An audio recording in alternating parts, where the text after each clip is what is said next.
Go out live to the 5th, where Jason Duffner, co-leader with Kevin Kisner, sends a birdie putt past the hole, some 3 feet.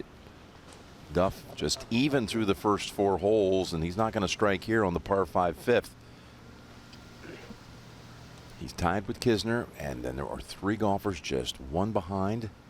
Another 3 players, 2 back. Harmon, McGirt, and Wes Bryan. Let's go to the 6th. Webb Simpson playing it along the fringe edge. Beautifully gauged. Webb 1 under through his first 6 once he taps this one in for his par. Tied for 3rd, just 1 back, with Ali Schneider-Jans and Graham Dillette. And here is Dillette at 5.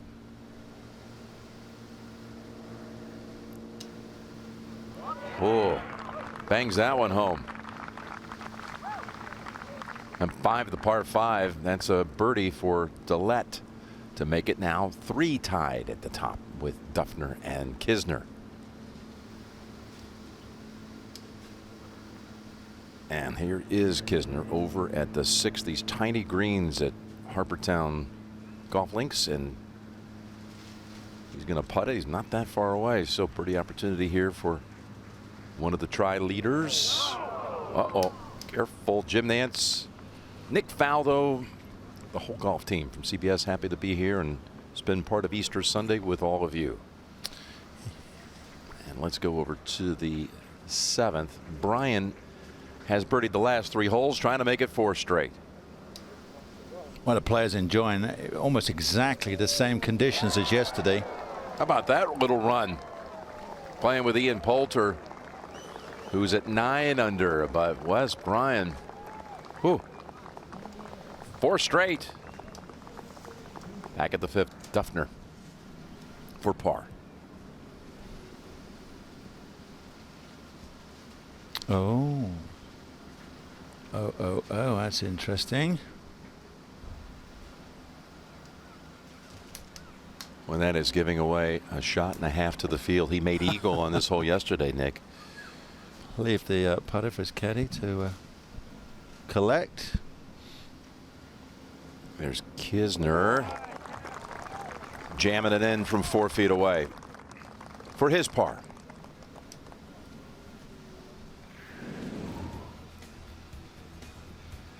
Harbour Town Golf Links, designed by Pete Dye back in the late 60s with Jack Nicklaus as his apprentice. Jack's first ever work on golf course architecture was right here with Mr. Dye. Course record is 10 under, 61. First set by David Frost, later matched by Troy Merritt just 2 years ago. And there is that very bunched leaderboard. We have no one at 10 under, but you can see there are 8 between 13 and 11. Matt Kuchar shows you what can happen out here today. Past champion in with 64, 7 under on his round. Brandt Snedeker, a past winner here as well. Well, let me welcome the team. Gary McCord, Ian Baker Finch, Peter Costas and Dottie Pepper out in the fairways. Amanda Balionis, she'll be conducting interviews. And it's again another perfect day here in South Carolina's Low Country. And hello, friends, and happy Easter to all of you. Let me welcome you live here to the 18th Tower. Nick, good to be with you, my friend. It's great. He's got a proud history here. We talked about it a little bit yesterday, but a past champion here. Your first win on U.S. soil, other than the college win, the Southwest Conference Team Championship for the University of Houston. I'm going to count that as a Cougar, but I've still got my Cougar sweater. You should. But this is where you won in 1984. And has the course really changed that much in all these years later? It sure has. I mean, it? It's in pristine condition now. It's quite amazing. Obviously, the storms, the hurricane went through. And, you know, right of 10 used to be all those palmetto bushes. You would lose your ball, let alone it being unplayable. And now they've blitzed everything out. It's all for the gallery. It looks beautiful out there. And as I just commented, conditions exactly the same direction. Breeze, it's just a breeze, which normally, as you know here, it can get serious. Temperatures beautiful. golf course pristine. We've got to expect the guys have, you know, everything's in front of them, and a great opportunity to go out there and win today. Yeah, there's a lot of different possibilities right now with so many players bunched near the top. Again, 13 is the lead score. That's Kisner and Dillette coming off birdie, and he's at 6. Oh, and that was a bit of a helicopter follow through, wasn't it? And that just barely is going to stay out of that bunker. Yeah, there's a man trying to get his first win, Graham Dillette. Let's go to 7. And we're going to find 180 yards hole today, tucked right in that front left. You can kind of see it. Just, I don't know if you're going to be shooting at this thing. Don't miss it left. Don't miss it. Trees. Oh, hear that clank. Where to go? Uh-oh. You saw that ball go back to the left, golfer's left of that tree, that oak, and it probably went in the water. 6. Boy, that's not something you see very often. Here's Duffner. You're not usually thinking the water on 7. He has absolutely hammered this tee shot. I wonder why. Well, he hammered the one back at 5 as well. Yeah. Then he hit his second shot fat, hit it about 40 yards. Oh. Back to 7. I'm guessing this ball will be a little to the right of the pin. I would hope so. See a big tree back there? That's where you got to aim it. That big, huge tree. Well, everything kind of feeds in from that generous side, too, as well. No excuse to miss left. Yeah, not to hit that tree and bounce in the water. That's unbelievable. I don't know if I've seen a ball in the water here on this hole. Well, bad shot and a bad break on top of each other. 8. Resplendent in his Easter colours, Wes Bryan. Oh. Add the red line to that. That is down the left. If it misses the trees, it may reach the water. Or over there in the weeds to the left of the water, not too sure. Not one of his best there for Wesley Bryan at the 8th. But Kevin Kisner in trouble back at 7 as well. We could have Graham Dillette by himself in the lead. Out to the 18th. Dennis Fegan in the fairway at the last. Trying to see if he can set himself up for a good look coming in. 188 yards. The approach coming up a little short, left with about 21 feet to see if he can pick up a birdie. It would be his first of the afternoon. Back to 17 and Adam Hadwin. Hadwin trying to dial up a opportunity for birdie here.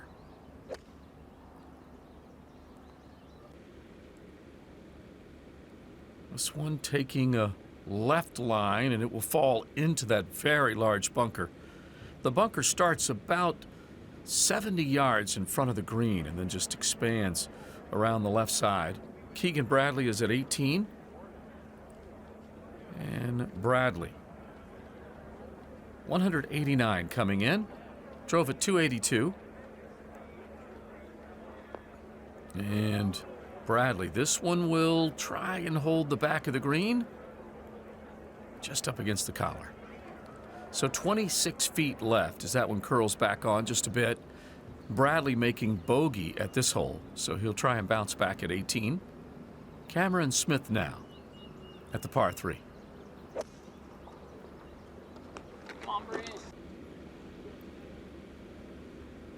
And Smith turned that one over. It will slide into the bunker. So both players scrambling at the 17th out of that bunker. Cut to the left. 13 under for our leaders, Kisner and Dillette, as Duffner has dropped back to 12 under par.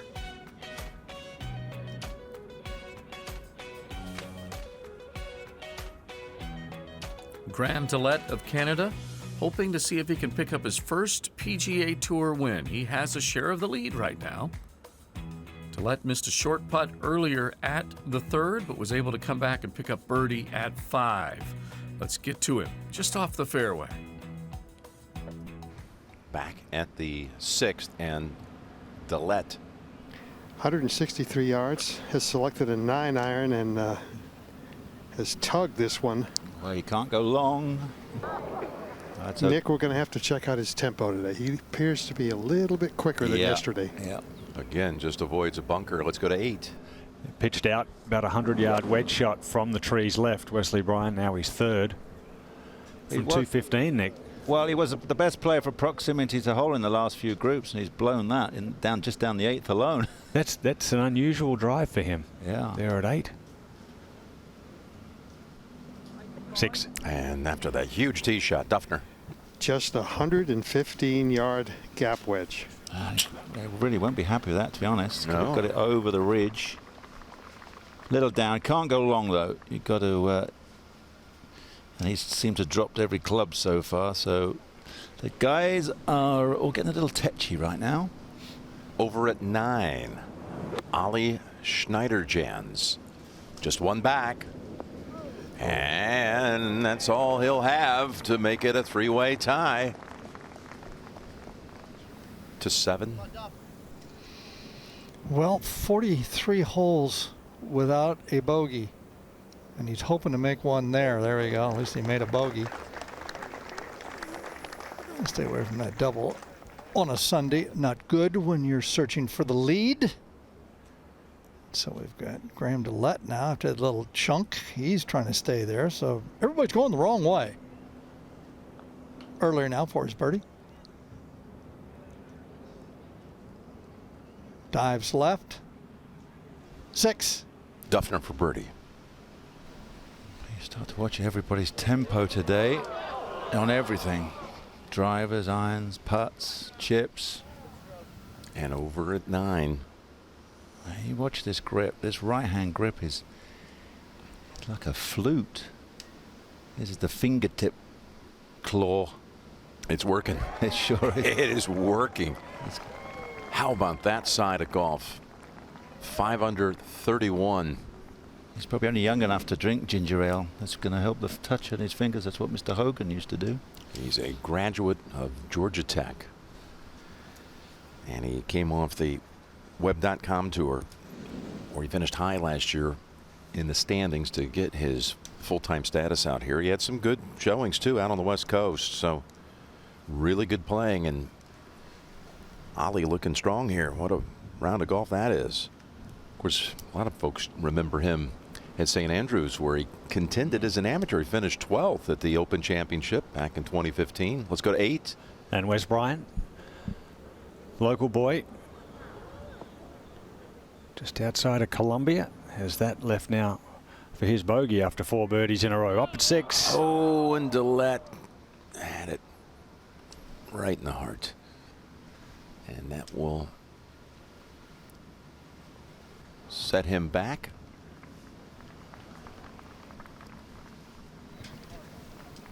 Things all of a sudden changing. Yeah, very Kisner rapidly. making bogey, DeLette making bogey, Ollie Schneiderjans makes birdie, and he's alone. Ollie is alone at the top.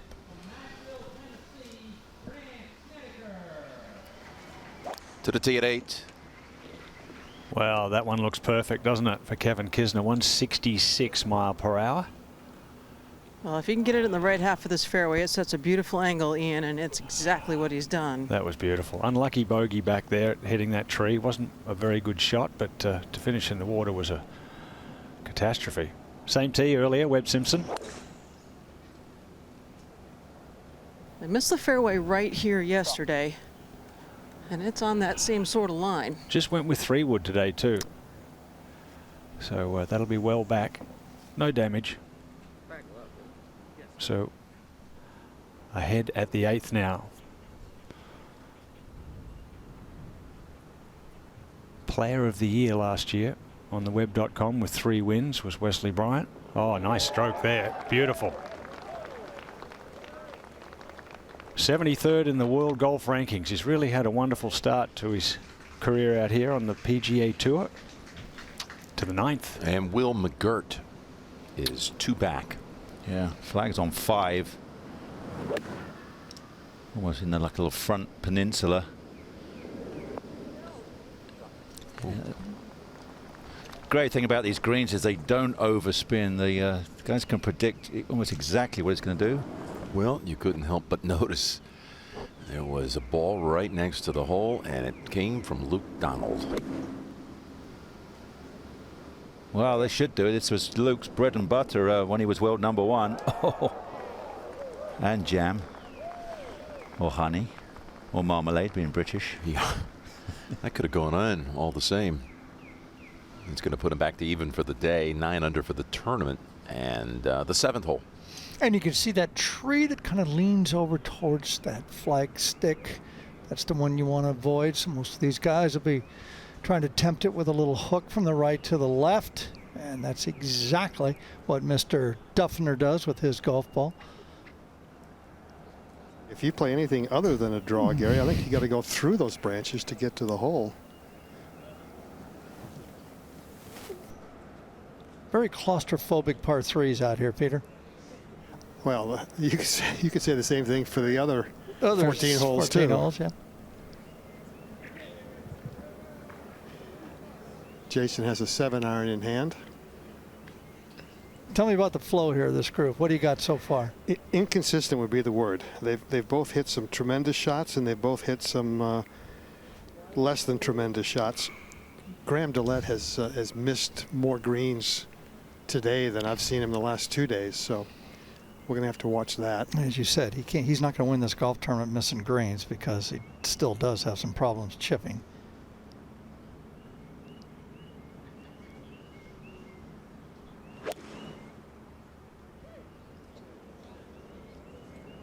Got his attention. Oh, right at it. I mean, right at it. He's on point. Swing looks good. He knows how to do this. 40-year-old. Peter, I like this golf swing. Talk me through it. Well, he has a tendency, we'll look at the Konica Minolta Biz Hub swing, but he has a tendency to drag the handle back. That's why he waggles so much, to help him get some wrist cock. He eventually gets it cocked at the top, and then he does a beautiful job of retaining that wrist angle and leaning the shaft down into the turf through the shot. When he gets sideways with his golf swing, it's because the handle goes back faster than the club head and he gets out of sequence. Hogan-esque? Hogan-esque, and that's obviously his idol. Let's go to 9. McGirt for birdie. Been playing well recently. Come on now.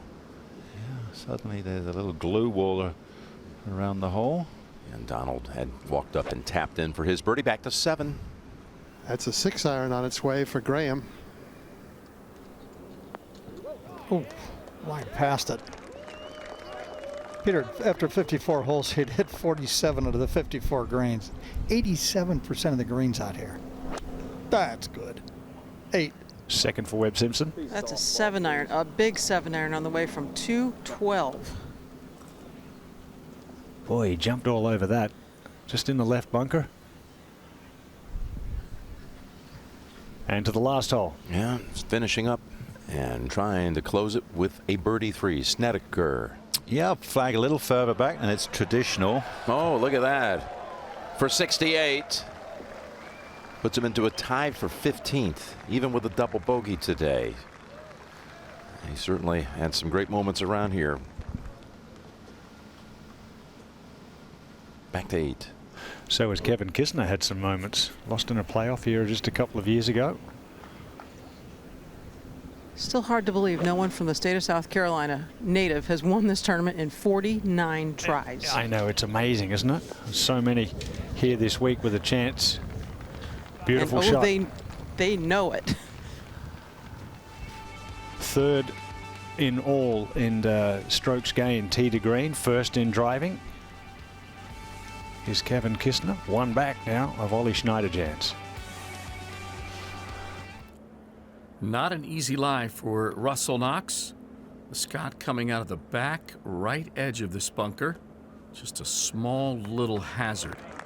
In the back, but a nice result, and Knox left with 9 feet to see if he can pick up his par. That was from a moment ago as he and Brant Snedeker were wrapping things up. Look at Knox to finish in a moment. Francesco Molinari now, 6 under par.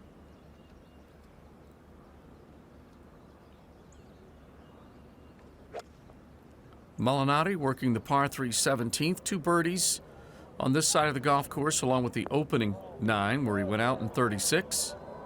1 under par this through the green. And he may get relief depending on how he shows the club making contact with that lie, given that sprinkler head. Knox now to see if he can finish up with par at 18. 8 feet 9 inches. And he makes it. Nice putt to finish up. Knox with 3 birdies going out.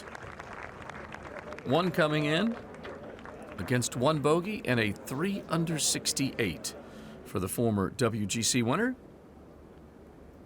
Ian Poulter. 8 under, second at the 9th. And this just a wedge in, 312 yards. The hole cut today to where these players can go for it. Poulter left with 15 feet, just slightly above the cup. 13 under for now Ollie Snyderjans at the top of the leaderboard. How things have changed. Simpson, Duffner, Dillette, Kisner, all those players had a share of the lead at one point, now all at 12 under par.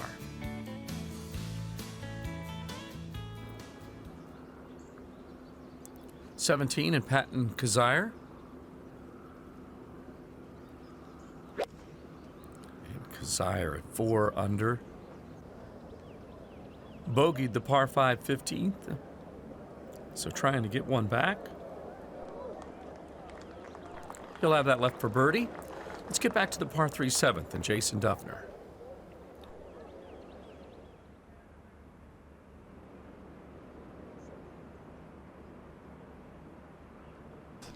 And you saw Jason Duffner's attempt to tie Ollie Snyderjans as it doved. Let's try dove to the left. Well, I figure out what doved is. Let's go to 8. Kevin Kisner for a birdie. Bounced back from the bogey at the last.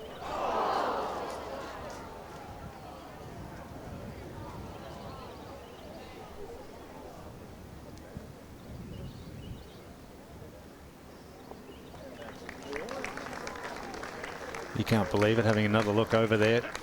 Thought he had it, perfect speed. And this was a little earlier, Dottie. Webb from the bunker. Well, the lie was very, very good. He's going to need some good club head speed, good use of the bounce to get this close, and did exactly that. Genius around the greens. So he'll be able to knock that one in for his par, I'm sure, just 2.5 feet away. So a couple of 4s there at the difficult par 4 8th. Never mind walking off there with a par. Problem there for Webb, though, of course, the bogey at the 5th.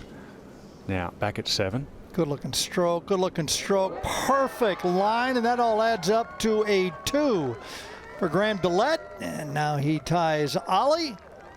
Graham and Ollie, they're tied. Okay, Graham Dillette, Saskatchewan, Canada, 160 events. 3 runners up. You blatant thing there is such a good player, and he hasn't won yet today. Never know. Oh, that was a short putt. I blinked and I missed the stroke. Tell me what happened. Again, he's putting great this year, but we've seen something now in these last 3 or 4 holes. Don't want to look at. Okay, 10, dogleg left. Yardage, about 450. Hole today is way back in the right. And he's trying to hit a low cut to feed it back in there. Oh, yeah. Ollie, 24-year-old. See if he can get this thing in. He'd be ahead of the pack. Let's go to 9. Third shot for Bryan.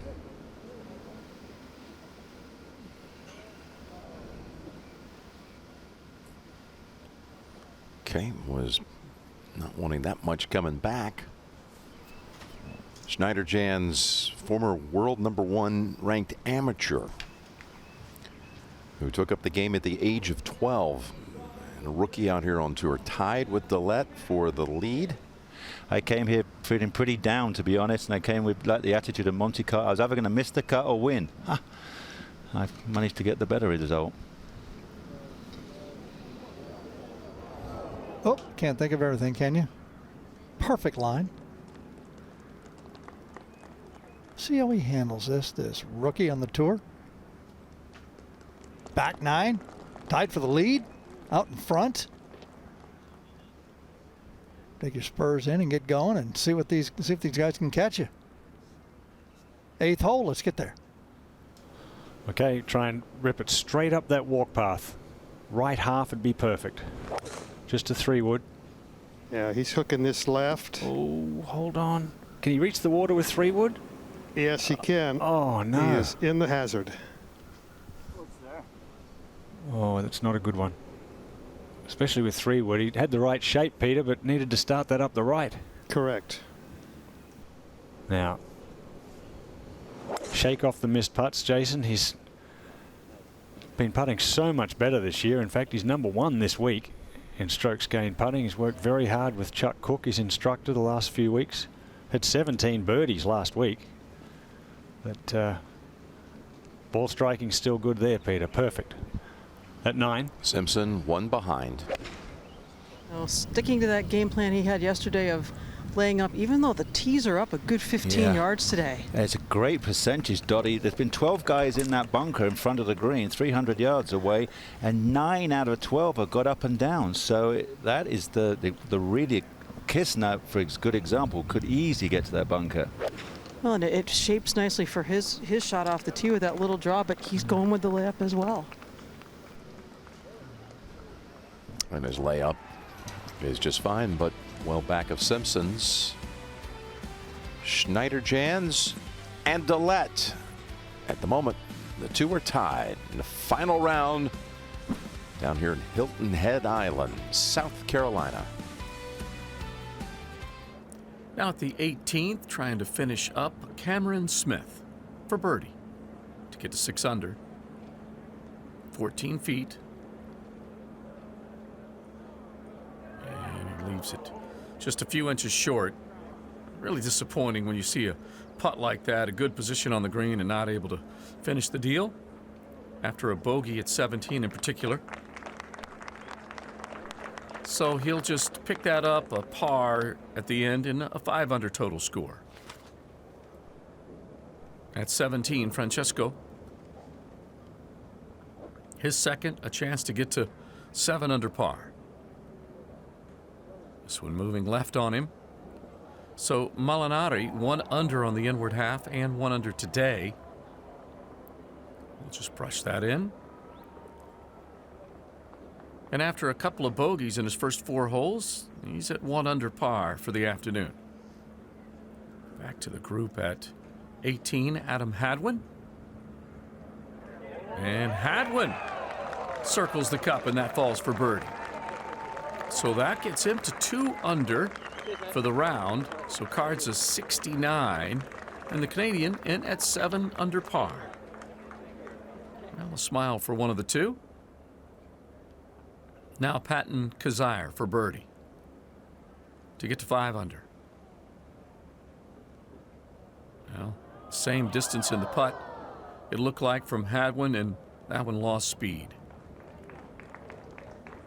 Kazire racing to tap that one in. He knew it lost velocity.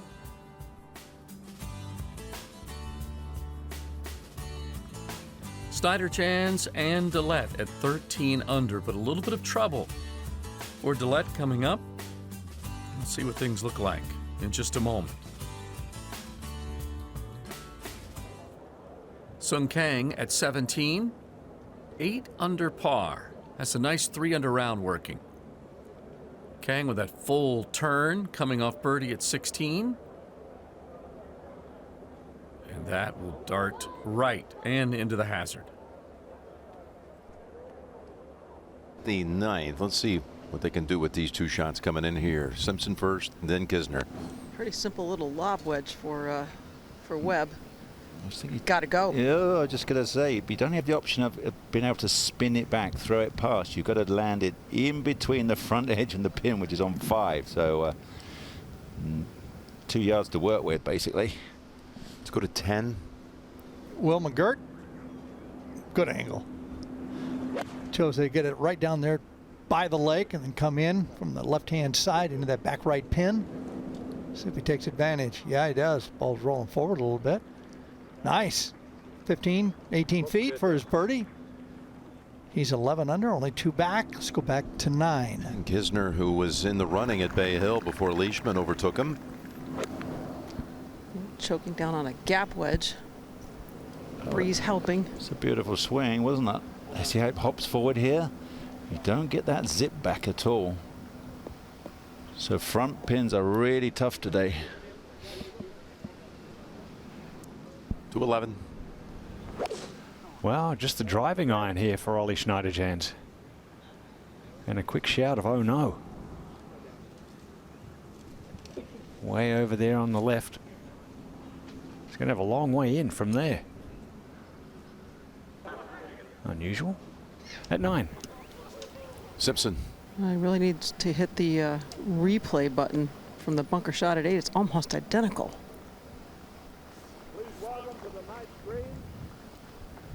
That was earlier, and now we'll go live. A great look here. Heart-shaped. Well, it's just a hole with so many options. Off the tee where you can put the whole location.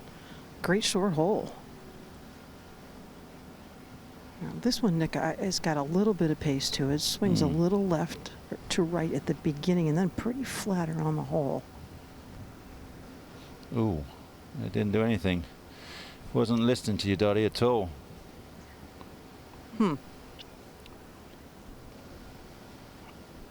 He was a thoroughbred in high school, they say.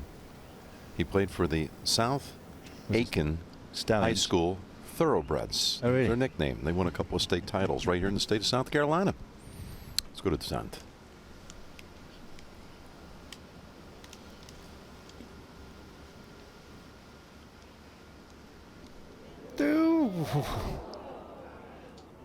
Look good for a long time, but he will walk to the next tee with a par. Let's go to 11. This ball better hook. Yeah, have to hook it around the trees or an up and over it. Oh, he's gone up and over from 200 yards. Will McGirt tapped in back at 10. Pretty good from back there. Just short of the green for the young man. One of those in that famous class of 2011. Up at 9. And Simpson gets one more chance at it here from. Wow, he'd like to go 3 back to the feet. fairway and start Yeah. again. That will be for bogey. Let's go to the 8th. Well, Graham Dillette elected to go back some 45 yards from the hazard, keeping that spot between him and the hole where it last crossed the hazard. And he's laid that back well out to the right. Prudent play. Yeah, that'll be back about 70 yards left for his 4th, Peter, as we go to 9. You're so right, Nick. I mean, you're sitting in the fairway and you're thinking, okay, chance to strike. Now you got to grind for a 5. Let's go to 8. Jason Duffner now 169. He's got an 8-iron in hand. Should be a good yardage for him.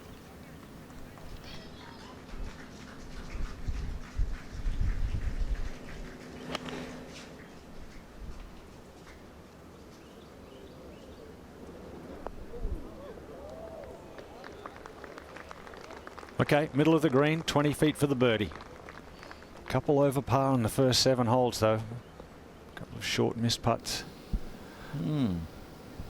It's just an unsettled opening 9 for Webb. Took him 6 holes to make a par, and scratched and clawed his way through the last couple of holes. This is Kisner. Same hole. He walks away with a 4. We are seeing tension out there today. Well, I was just say, and it's the easy 9. The front, everybody has a lot more trouble on the second 9 here. to 8. Needs a good one. Oh, my he goodness. chunked it. Ay, ay, ay. Completely chunked it. Well, Peter, that's really what was letting him down last year, wasn't it? The Yep. short game. Yeah, that led to his issues, taking a few weeks off. Yeah. Take a look at this one, Peter. It's demons, that's for sure. Well, he gets so quick going back. He gets there with not enough turn going back, and then he decelerates coming forward. When you decelerate and don't keep the body rotating, you're going to probably hit it fat. And that's just what our Konica Minolta BizHub Swing Vision camera showed us. I found, guys, you put your attention in your lats, you know, your left lat or right lat. You know, to take it, anytime you swing your arms under pressure, you get nervous. Well, they all, as we know, they go a little faster or a little slower than your body. And I found when you get really nervous like that, I just say to myself, lat, you know, left, lat, right, or whatever, maybe two lefts, left back, left through, just to make that the priority in my swing for those, you know, those awkward 50, 60 yarders. That's interesting, Nick. I was left shoulder, right shoulder, same thing. Tried to keep my upper arms on my body and feel like it was a mini swing where it all went together. Sort of like how Zach Johnson looks, or like Steve Stricker looks. Quickly over to 10. Kevin Kisner. Perfect line right there. Perfect. Right trajectory, right hook on the left-hand side. Well, everything comfortable for him. The look, it's a normal ball flight. Favorite place on the planet to play golf? 11. I mentioned that class of 2011. Spieth, Thomas, Berger, Grillo. A lot of competition through the early years in college for those guys, and all playing well on tour now. With the putter from well short of the green, Graham DeLatte. Well, that's certainly admission that the they call it Texas. tension is a problem. And you guys are 100% right. Yeah. Under pressure, the small muscles speed up and the big muscles freeze. So you got to figure out a way to keep the big muscles moving. Yeah, and they call it the Texas wedge. You used that from about the distance of Texas on the flag. At 10. I don't even like to talk about this stuff. We got Jason Duffner missing a foot putt. We got poor Graham DeLatte chunking little wedge shots. This is an evil game. That ball, though, is perfect. I'm going to be positive.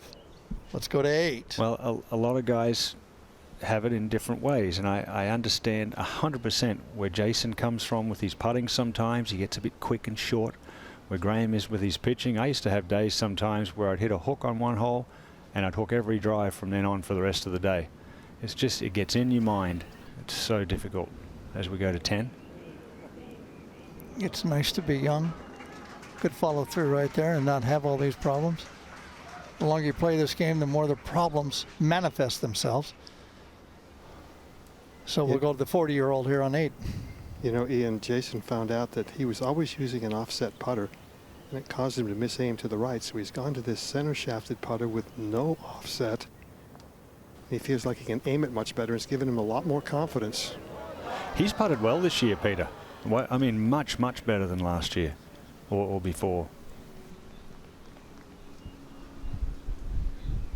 Nice tap in for the par there for Jason Duffner. Now this one for par for Ollie at the 11th.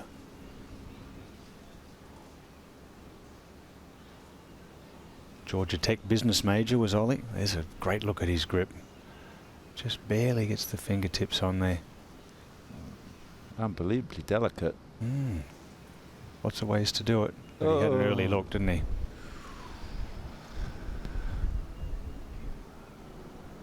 Well, it was the poor tee shot, really. You can't be too worried there so much about the putt. It was more the tee shot.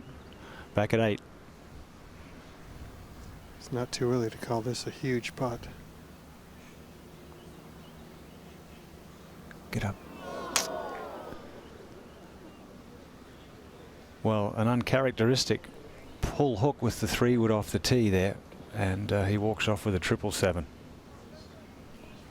Still looking for his first career victory. He's had 3 runners-up, 29 top 10s. He's a good player, that's for sure. 10. Wesley Bryan, only one back, and ripped that right in the middle. That guy knows what he's doing with that flat stick. As you can see, 4 birdies in a row there. That's good. Patton Kizzire with a little bit of a tough lie here at 18. He's into that little native area, that pampas grass he has to deal with. Well, he played a pretty good shot. Popped it up in the air, had a little spin on it to move it towards the cup.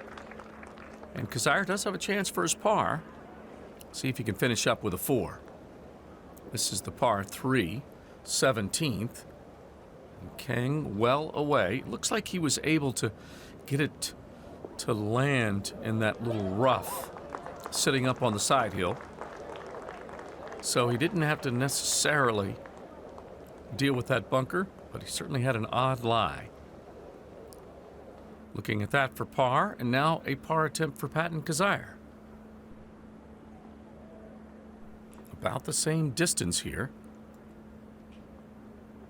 Just inside of 5 feet, and Kizzire with a nice 4 at 18.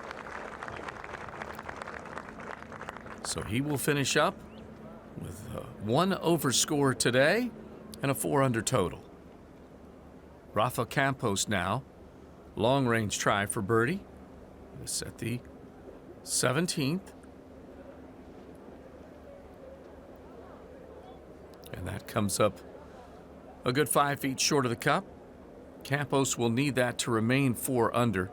He is already 1 over in the round. Campos started a nice little run on the PGA Tour with a top 10 finish in his native Puerto Rico at the Puerto Rico Open. Followed that with a very positive performance going forward at the Shell Houston Open and now here. Now also to finish up Francesco. So Molinari picking up a birdie at 18 to get to the clubhouse at 7 under. Webb Simpson. That is a 7-iron from 175 yards, breeze in and from the right. It's changed a little bit. You like it, Dottie? I don't. Uh-oh, left. That's the 6th straight green he has missed. So we've got a lot of clanking going up, Dottie, here on the top of the leaderboard, don't we? Certainly do. 9. Duffner, birdie the first 3 rounds. Big high draw heading down the left side. That's fine. If he's far enough back, he'll be able to negotiate the trees. Seems a Back to 10. This guy to me looks like the guy that's most steady at this particular point. Let's see how it works out on the back 9. Well, ball striking has definitely been the more steady of these two. And definitely a very, very good warm-up, although it was a little on the technical side this morning. 12. And here's Schneider Jans. Had issues with this hole the last 2 days. You need to get out there about 295. That's the widest part of the fairway. You notice how anything down the right is well and truly snookered, and it nestles in the pine straw. Wow. 211. Will McGirt putting through the shadows of the tree there on the front right. Oh, almost. Almost. So McGirt remains 11 under par. Boy, he played well last week at Augusta. First time there. And had a chance to win it. Felt good about it too. Felt very confident. Big win last year at the Memorial at Jack Nicklaus's event. One of the big events on tour.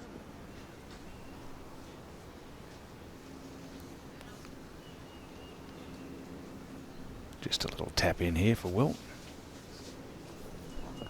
Just a Wofford boy, went up just up the road. Lives in South Carolina, born in North Carolina. Ooh, a long way from the hole here in the bunker, but luckily Luke Donald's pretty good in the bunkers. Wonderful rhythm. Oh, hang on. Luke Donald, a 3. An unlikely 3 here at the 11th. Goodness me, he would have been so happy with 4 from over there. Luke Donald has had 6 times in the last 8 years in the top 3. And the most holdouts, this is it. That's because the greens are so small. 776 in the last decade. 65 holdouts in the first 3 rounds this week. And Luke Donald just loves this golf course. 4 seconds, 2/3 in the last 8 times. Back at 10. Good putt. Just kind of over borrowed that one a little bit. Kevin Kistner. He's going to remain at 12 under. He is tied for the lead with Ollie Snyder-Jans. Walk his way around the back 9. See how nervous he can get. Okay, this was earlier now, up through the little gully right there, up the hill, bouncing. That means it should take some speed off. Not much, though. Not much at all. Good 4 there. 9. Duffner. Just a 198-yard lob wedge on its way. Robin. A little long. The guys are. There's a little bit of adrenaline. This is Ollie Snyder-Jan ball at 12. That will be just a chip out, we will assume, wouldn't it? You need a rut iron for that one, Jim. Thought I was looking at an Easter egg hunt here for a moment. Actually, well, the storm that's come through has really cleared out this right side of 12. He has a shot where in the past it was 0 shot. So he's actually going to be able to give this a go to maybe get it. There's enough room. Put it in that front bunker is fine. For 7 yards, you got 16 yards out of bounds left. Lance Bailey is his caddy.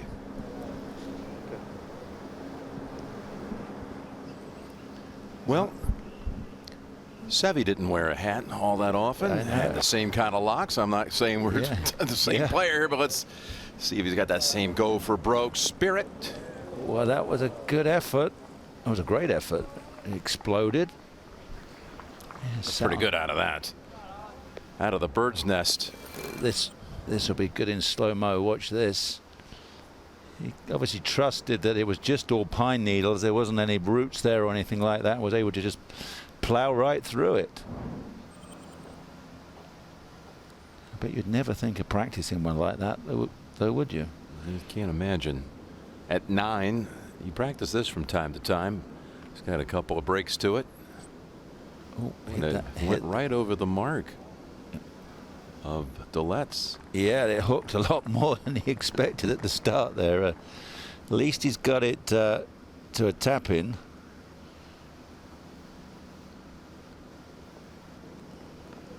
He didn't even set up for that one. He just walked up and casually tapped it in. So it was only birdie, Peter, on that side came at the second. Let's go with 3 bogeys. This was what Dillette did with his second at the 9th. This was earlier from 104 yards. He's kind of owned this hole this week, making the Eagle 2 on Friday. Birdie yesterday. And now here he is live for birdie.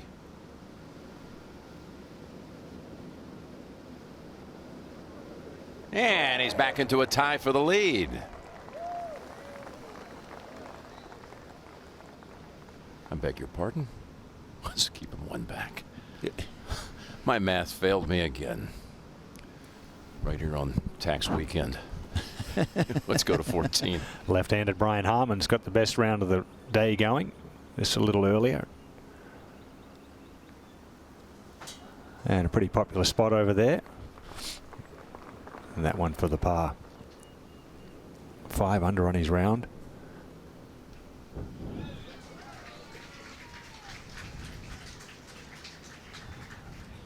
Level shoulders, I like that. Lead hand low. Bogey free on his round at 5 under and 11 under. Only 1 back now as the leaders have stumbled. At the 12th. Fortunately, he can get his feet in there. It's his nice, easy chip shot downhill all the way to the flag. Easy now. I was just going to say, anything had to be. That's okay. Okay, he'll have that for his par. He's tied with Kisner. 12 under, a lead score. They're all jammed near the top of the leaderboard at the RBC Heritage. At 17, Blaine Barber from the front of the green trying to access this back pin. 65 feet is what it looks like. Over that ridge. Goes through a little valley, then starts to climb back up another little slope. And so that's why it ran out of speed. 6 feet short.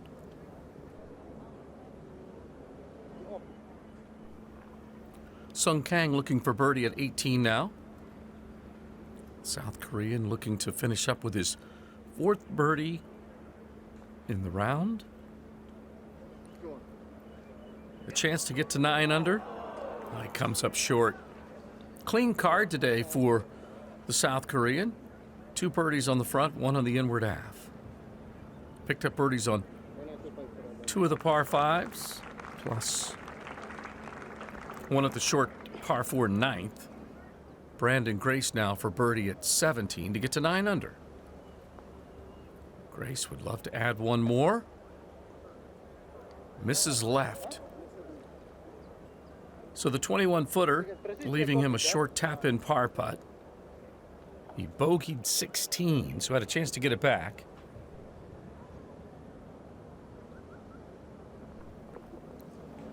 So Grace a little disappointed with that. Rafa Campos now from the back of the green at 18. To get to 5 under par. Oh, missing left.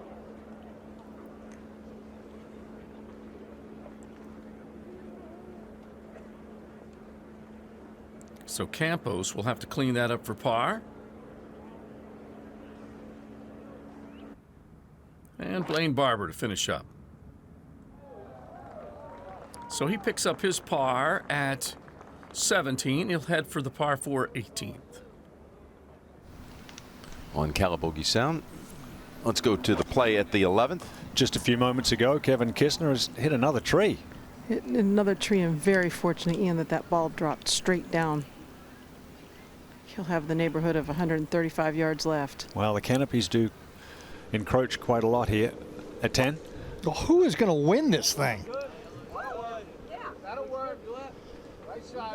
This is quite a drama that's unfolding here with trees and with missed putts and chunk wedges and chips, and this is going to be very entertaining. 11. And he still has some tree trouble. He does. And a pitching wedge in his hand. He's got to be very careful of one that's close, and then the final one up by the green that's been a problem for so many players this week. Yeah, he caught that heavy coming out of the wood chip. This earlier, Webb Simpson, his A little simpler look with just a pitching wedge. 138. yeah, beautiful tee shot, Dottie. He did. That was a tee shot that has not been the problem today. It's been more the second shots, Ian. That's a long way to the right as well. Back one. Perfect hole for Duff. So he's standing way over here on the left-hand side. He's going to sling one there. Ball's kind of straightening up, and he's not going to like that. It's going to be in the right rough, and there's some trees not going to be on his line. Don't get on the cart path. There's some trees on his line, and that guy right in front of him going to be a tough shot. Let's go to 12. Schneider Chans on this wild adventure and gets a 4 out of it. How about that? Yeah, we're happy to make 4. Second toughest hole on the golf course, 12. It's a hurdle for him, having bogeyed it again. Rounds 2 and 3, and in danger there to drop another one. Let's go to 10. Graham Dillette looked like he tried to take it underneath that branch, and no, he didn't. Just clanked it there nicely. You could see it just climbing on the perfect Just plane, that one. perfect. You could. Can you hit that branch? Yeah, watch this. 11. That was nicely played, Dottie. It was, but I think an important stretch for him right now because he's had opportunities and now this mess. Back at 10. Divots going left, so he's trying to hit a hold-on cut. Where to go? There it is. Okay. Okay, no issues there. He would have had to slice that ball a good 30 yards. 13 tee. Okay. Let's hit it to the right-hand side. 240 yards out. That's all we need. And then again, everybody's hitting the same club, the same direction, and that's where all the divots are. That should be, you can't tell. Anyway, let's go down to Amanda. Thanks. Here with Peter. And Peter, you've been following Graham Dillette the last 2 days. You also work with him, so we figured you'd be the perfect person to explain how this roller coaster round is really breaking down. Well, through the first 63 holes, he had hit 54 greens. So he makes his living ball striking. But he tugged iron at 3, another one at 6, failed to get it up and down. And then the pull hook 3-wood at 8 was really disastrous, leading to a double bogey. So normally reliable with the full swing. The pressure of trying to win your first tournament is manifesting itself in a little bit quicker tempo for him. Yeah, that's something that we've been talking and hearing from Graham about pretty much all week, what it's going to take. This tee shot on 7 seemed pretty perfect. This was a really good 6-iron, just on a perfect line. And coming off the bogey at 6, he went ahead and made this putt. We'll take a look at that coming down. So his bounce back ability is there. That shows me he's got the determination to win. Now, the bad news is he's had a rough front 9 in large part due to this one swing. So this is his tee shot on 8? His 3-wood shot off the tee, found the hazard, ended up making a triple bogey. That's the bad news. The good news is, after for him a horrific front 9, he's only 1 shot out of the lead. So he's got the most holes left to play. I wouldn't count him or Jason Duffner out. Graham, of course, looking for his first PGA Tour win. He's been asked about it all week. What's it going to take? He said just staying relaxed. What are you seeing from him, or what do you expect to see from him on this back 9? He's got to take a deep breath and slow things down in terms of his full swing. His greatest weakness used to be the putter. Now it's his strength. All right, we'll let you get back out there with 2, Graham, and we'll take you out to 10. And Jason Duffner, nice lag putt right there. Keeps him out of his range that he is not comfortable with at the moment. So he's going to go to the change and wait for Graham to let now. Now this was earlier, and here's where we get a little nervous. Trying to hit a bump and run. That looked like a pretty good strike, but well short. And he's going to have 15, 18 feet there for his par 11. Okay, Webb Simpson across the green from hole high. A lot of guys have had to go to different ways of putting since the anchoring ban a couple of years back. Webb was one of those, and he's figured it out. Ahead to 12. McGirt, and this is unfortunately his 4th shot. So he's going to drop back to 10 under, and we go to the 10th hole. Wow. Wow, it's getting shaky, Nick, isn't it? Not a happy strokes left, right, and center here. Whole thing is getting shaky. And again, when you've got these, you know, it can manifest itself anywhere. You see Jason Duffner again, short putts he doesn't like. You know, a lot of guys call them the heebie-jeebies, the yips. Medical term is focal dystonia. Focal means a certain part. Dystonia is a spasm. And you can't find the ground. You don't know where anything is. You can't explain it. 11. Oh, nicely hauled there, Dottie, for the bogey. Well, that was, as I said, I think very, very important. After the misses he had, or the opportunities, I should say, at 8 and 10, got away with there with a hard-working 5. Yeah, and still only 1 back. Right. Anyone's tournament, but this guy's leading. This hole cut right over those boards that prop up the green, and every shot's going to be there and try to pull it back. Look at that. You've only got about 6 feet. And boy, if you hit it short, it's going to hit those boards and come right back at you. Now let's watch. See how short this is, and watch his hands. See if he's having some problems. Wow, he's stuck. Whoa. He's got problems. Poor guy. We saw it in a couple. We missed that one on 7 from about 18 inches. And when you set over a putt 9, 10 inches like that and spend that much time, you're thinking a lot.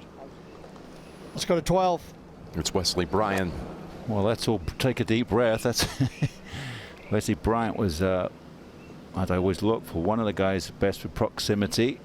I think it was 4th, so another fine shot at 12. We get out of here with a 4 will do. To 15. This is the 4th shot for Brian Harmon. His layup shot found the hazard. Yeah, it snakes all down the left-hand side in between the trees, that little pond. Oh, and that's gone off the back shelf, so that's not going to be the prettiest of 2 putts. He's only 1 off the lead coming here.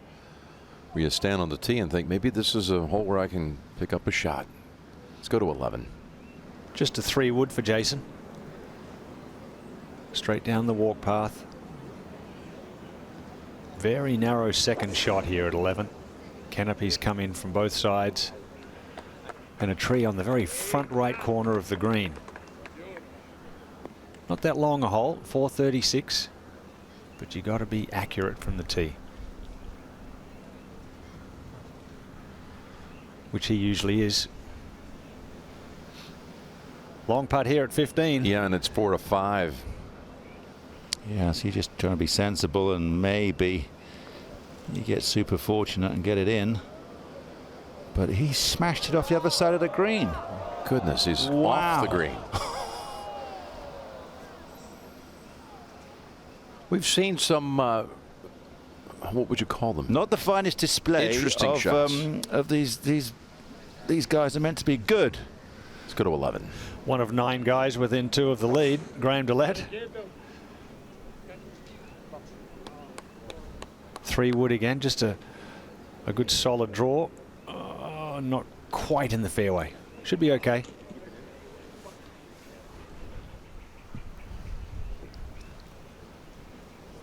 $13. Okay, here we go. It looks like if somebody can run a couple, get away from this field, run that flagpole up a little bit. I don't know if these guys behind can mount anything at this particular point of what we're watching here, which is, as Leonard Pithgarnell would say, bad golf.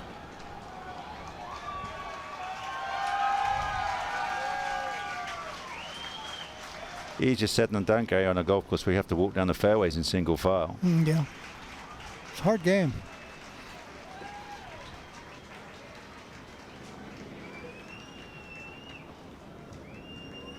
Remember the last time he kind of, it's a good putt right there.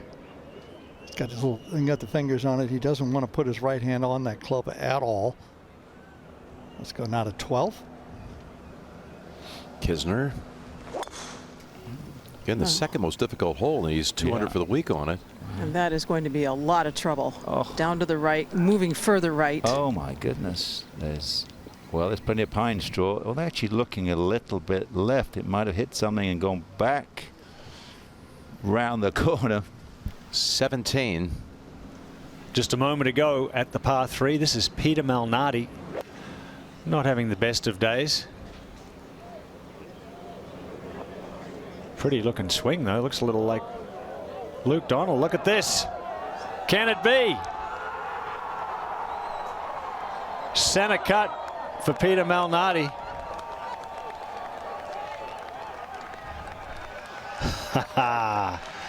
It doesn't get any better than that. How about a hole in one on Easter Sunday at Harbour Town? Playing alongside Chad Campbell. Great stuff. Over to 15. And Brian Harman. This is for 6. Wow, there's plenty of guys saying, can I have another go at this? Can I can I walk back another 100 yards and start again? Just the mistakes compounding here. Yeah. The layup shot into the hazard, then long with his 4th, and then the putt off the green. And looks like 7 will be the number. He's still got to negotiate what's left of that. We'll drop him back to 9 under. Let's go to 13. Ollie now for his 2-putt par.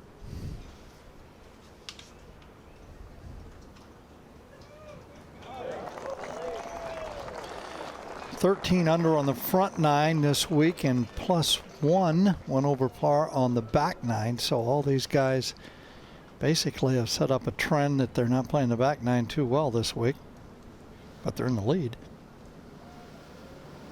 There it is, the double at 15 for Harman, who first played here back in 2004 as a 17-year-old, raised in nearby Savannah. Graduated from Savannah Christian High School. So, hey, and one more time, Malnati shot at the 17th. It must have been something special to see, Mr. Baker Finch. It certainly was. That ball had eyes. here at 17. Just spectacular. Now to 18. Back of the green for Blaine Barber to see if he can finish with a birdie from 30 feet away. 2 birdies already on this side of the golf course. Almost one more. Just ran along the right edge of the cup. So Barber will mark and need a putt coming back to get to the clubhouse with a 3-under round and an 8-under score. Chad Campbell 4 under at 17.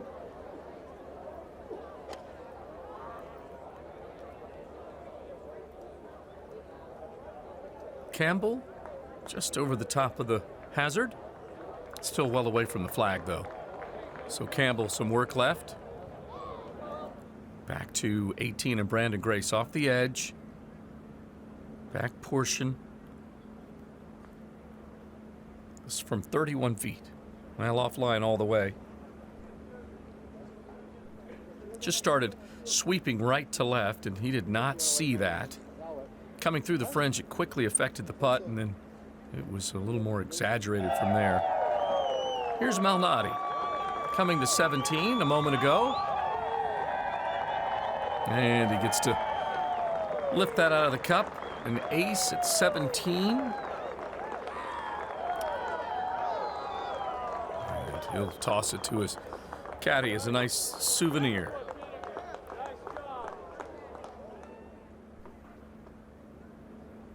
Blaine Barber for par. Looking to finish up 1 under on his round, and he does. And Barber will get into the clubhouse at 6 under. 6 under, just inside the top 30 on the leaderboard. At the 11th. Graham DeLette's second. Little tree trouble on the left. Oh, beautiful shot there for Graham. He's always bounced back well after the mishaps earlier today, so perhaps he can do it again.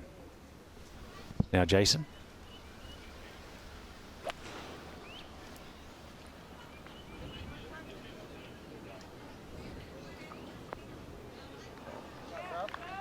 Beautiful shot right behind the hole. Very makeable putt there for Duffner. Looking for his 5th win on tour. Of course, 2013 PGA champ at 12. And this is where Kisner's ball finally came to rest. Inches off the path. And he did not get out of the forest. Wow, he's not going to meet the MetLife matchup, is he, with that one? Well, no, he could. He still could. Oh, well, yeah, the get next up and one, down. you're right. Yeah. The next one, but that one was a strikeout. Yeah. Now let's go to 11. No, he knew as soon as he hit it. These guys have just got to settle down and realize, hey, 12 under's the lead.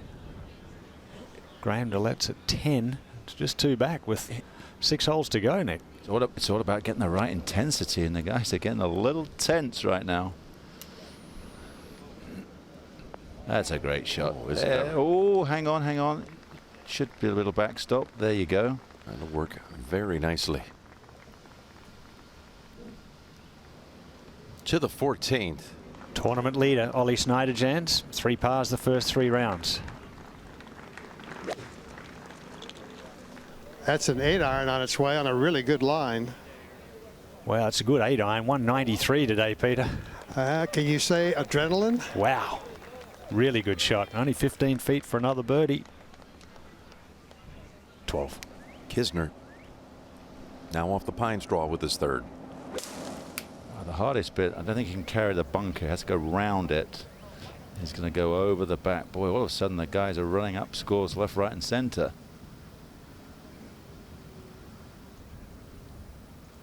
The guys that were driving great. He was number 2, I think, in driving. 11. Oh, nice swing and rhythm to that stroke. Good try for Jason for birdie at 11.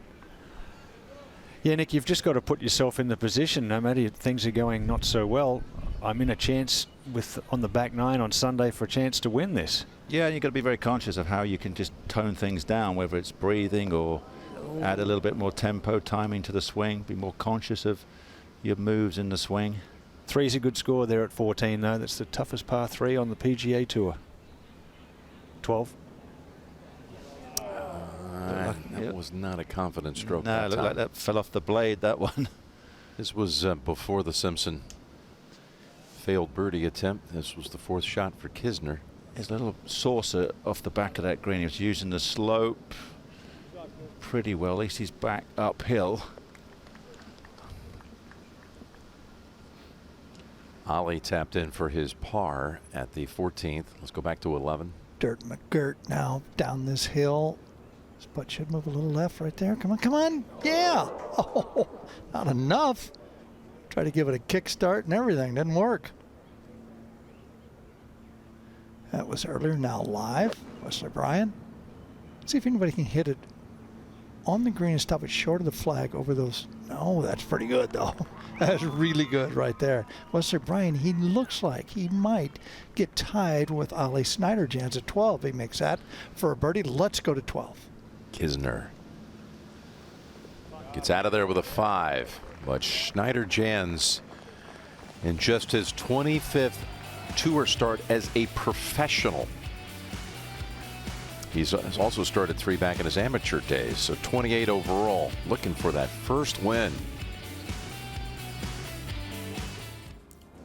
Brian Harman, after the trouble at the par 5 15th, he lost 2 shots.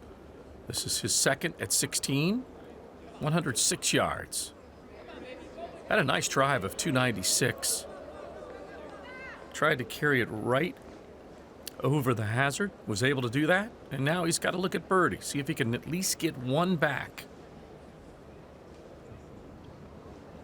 Back right corner for Ryan Palmer at 18, his 3rd.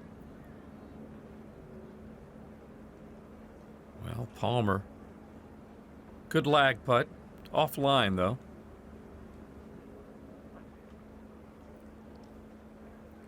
So Palmer will mark and look to finish that up. Back to 16. And Bud Colley surveying here. And Colley hitting, you couldn't quite see him with the palm tree between us and his position in the fairway, but a really good shot.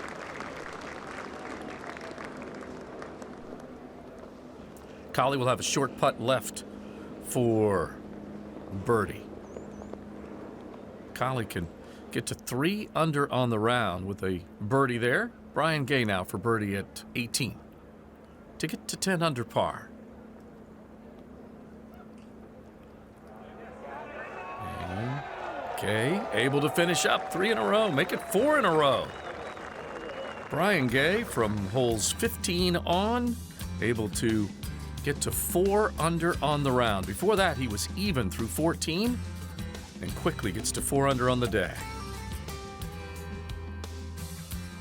Take a look at the FedEx Cup summary of the last 5 champions here and how they eventually finished at the end of the year. Matt Kuchar finished 8th, the best of the lot, after holding that bunker shot here for victory in 2014. Now, you take a guy like Ollie Schneiderjans, his first ever start as a pro was the week after St. Andrews when he finished 12th as an amateur. It was an RBC event, the RBC Canadian Open. I mean, this is one of these stories as, you know, he tries to handle these last 4 holes. This is like a possible career-changing hour coming up for him. Absolutely. You know? Yeah, he seems to be one of the guys who, obviously, if he's young, the other guys have shown a lot of nerve, as you just saw. He's 12 under. He's got 4 guys at 11. He's got 5 guys on the golf course at 10 under. So anything can happen. But as we've just seen, everybody's kind of making a little bit of a. They've got their mind already thinking ahead. You've got to bring everything back to yourself. That's all you can control. That little split moment, split second of hitting that golf ball. Back out to the 12th. A lot of the follow-throughs are getting a little bit more offline, aren't they? That's a better one. There we go. So a couple of good iron shots from Graham. Now you got to hold the putt. 13. Wesley Bryan's going to hook. It's going to hook. Not too much. Oh, there we go. And we have now a tie for the lead with Ollie. Come on, Wesley. So what you got? 3 top 10s already this year. Good putter. Very, very good putter. 14. Just a few moments ago, Luke Donald at the par 3. Luke, one of those guys just hanging around like every year here. Just one back. Coming off a birdie at third. Oh, look at this. No, let's go. Thought we might have had another one. But that left for a 2. Great shot for Luke. Was a nice turnaround after a very slow start today for Luke Donald. So he's in tight to make it a 3-way tie. Jason Duffner's second shot, 11 under par. That's the best shot of the day. 307 right, center cut. 127 to go. Little knockdown wedge. Should be a touch into the breeze. While we wait, 14. Will McGirt also had a great tee shot in here. This to get to 11. Wow, a lot of putts missed left in today. Yeah, and Will's had 3 lip outs that I've seen. Nick, he's just can't seem to buy one. Course is absolutely immaculate. Yeah, sure is. Now Duffner at the 12th. Needs one of his PGA winning wedges when he was hitting everything to a foot. This might be one of them.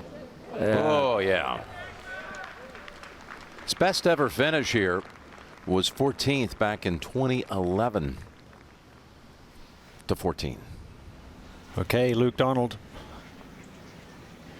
looking for his first victory here with so many seconds and thirds, and that's just what he needed. 3 birdies in 4 holes. Tied for the lead. And it is Schneider Jans laying up at the 15th. Well, he had no choice. He had a really terrible break. He was in the middle of a sand-filled divot, and that's well done from that lie. Yeah, you want to get as far down the right-hand side as possible. Back to 13.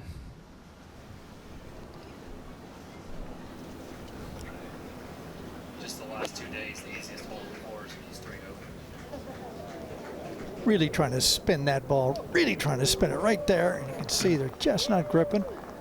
And that's a good shot, though. It's going to leave him about 12, 15 feet just to the left, a little past it. 14. Co-leader Wesley Bryan at the par 3. The key shot in here. Certainly is, Nick. Nice timing. The reason this hole is so difficult is because of the water short and the water up the right-hand side. Lots of double bogeys on this hole. And at 193 yards, it's a good test. Back one. Kevin Kistner. 111 yards. That wind has picked up into the player's face, Gary. Uh-oh. And there's some boards down there and sand, and that ball could have plugged real easily. Obviously, we can't see it. What we can see, though, is Luke Donald, Schneider Jans, and Wesley Bryan tied at 12. Front of the green at 18 for Chad Campbell. And Campbell, from 216 out, is able to get onto the front, but 57 feet from the cup. Over that ridge, working. I tried to bend a little left. Straightened out over that little spine. And Campbell looking at a par from there. This is Bud Colley at 17. And Colley looks like he'll just try and pitch this through the fringe. Didn't want to risk trying to putt it. Advances about 6 feet past the cup. So Colley left with that to see if he can make sure he gets down for par. After the ace at 17, Peter Malnati at 18. Now that one, like a couple of others that we've seen, it just immediately darts left. So these players clearly not seeing that from behind the green. And so Malnati left with a par putt, a little more difficult than he had hoped. Now Brian Harman for birdie. to get back to 10 under. Not enough. So Harmon, who doubled the 15th, unable to make par at 16, settles for it here. Malnati now for par to remain 2 under. Picked up those 2 shots with the ace at 17. And that's where he'll finish up. So Malnati, the highlight coming on the penultimate hole, and finishes up with a par. Graham DeLette. Come on. He's staying alive. He sure is. Right? Better than that. I knew you were going there. He needed it. I know that. This last pairing of DeLette and Duffner both over par. Let's go to 13. In the shadow there, I don't think it's buried. No, the lie's actually quite good, but darn close to the boards. He got the boards too, didn't he? Got some splinters there in his forged iron. 15. Schneider-Jans. Just 88 yards left. A lob wedge downwind. Yeah, now these players think if I can just do something great and head to the clubhouse. Is there a spin on it? No, there isn't on this golf course. Spin-free week. 13. Webb wandering left. Webb's at 11 under. Leaders, 3 of them at 12. We got 3 guys at 11, 4 at 10. This is going to be fun. Let's go to 12. And Duffner for birdie. That would have tied the lead. Would have made it a 4-way split. The putter looked so smooth yesterday. It's betrayed him big time in the final round with a couple of short misses on the front 9. Golden chance right there to get one back. Luke Donald, man, he has been so close. 4 times a runner-up here. Now 1 of 3, sharing the lead. Off the green, Billy Hurley III. Playing this nicely. That one almost found the cup at 16. It looked like he might have been trying to play it just into the top of the hill and let it collapse onto the green, but he played a pretty solid shot there. Out to 18, and Bud Colley, 9 under.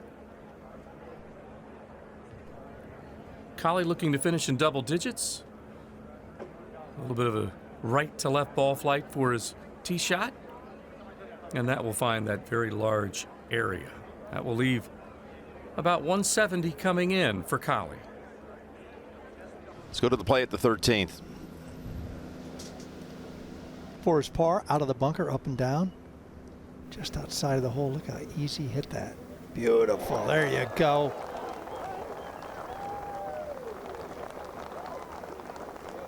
Stays 2 back.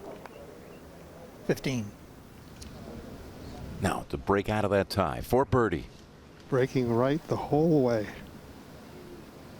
Keep breaking. Oh! He had a good putt there, Peter. On the line he chose. Yep, 13. Webb to clean up his 2-putt par. He remains at 11. Schneider-Jans tapped his in. Damn, let's go to 14. Wes Bryan at the par 3. This for birdie. Just to get 13 under.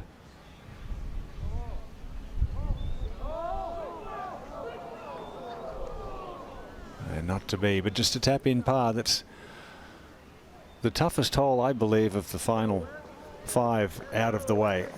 Disaster awaits at that hole. He's had a great season, 2 4th place finishes and a 7th, so continued good play. Back at 13. Graham DeLette, I think he likes it. I think he likes it. Yes, he likes it. Nice looking putt, 12 feet right behind the hole. Graham DeLette, he's 11 under, only 1 shot back, and now the difficult 14th. Yeah, middle of the greens, a really good shot here. Bite. Somehow bite. Somehow bite.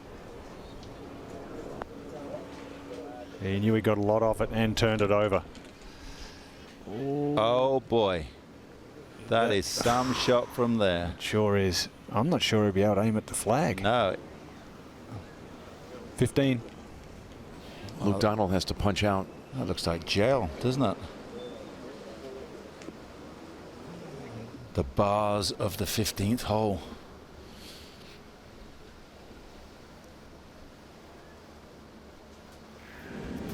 Well, the important thing in a situation like this is to try and get clean contact as much as you can. And obviously with the loose footing, keep your lower body as stationary as possible. Watch as Luke leads the downswing with the lead arm. He gets the hands in front of the golf ball to ensure a descending blow and doesn't try to do too much with it. Even at that speed, his right foot slipped a little bit. And that was our Konica Minolta BizHub Swing Vision camera. Jason Duffner.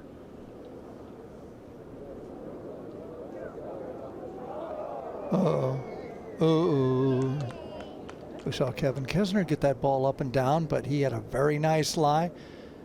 Not right against the boards, but he collided with the boards on the follow through. 14T. Another South Carolina story. Kevin Kisner.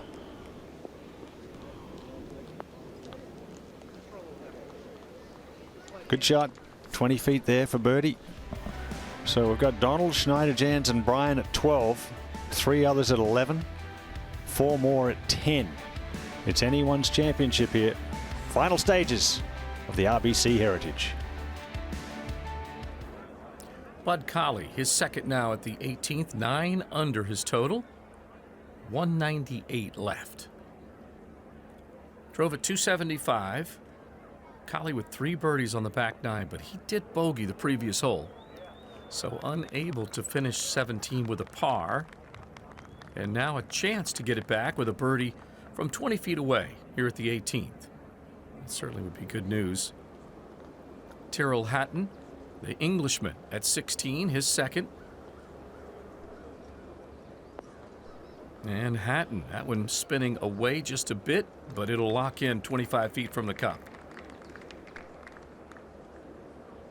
So Hatton, a chance to get to 7 under. Now to Brian Harman. Last shot from the fairway here at 18, 170. And Harman trying to ride that over that ridge. And it'll work out well. 16 feet Harman has left to see if he can pick up a birdie at the end. He is without birdie on the back 9 despite picking up 5 on the front 9. Nick Taylor now at 16. He's alongside Hatton.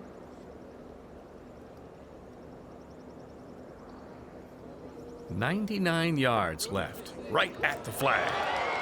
Great shot from the Canadian. And Taylor has a chance to pick up another birdie, which will get him to 2 under par on the day. Now Billy Hurley III, 8 under his work at the par 3 17th. And Hurley, this will ride the right side.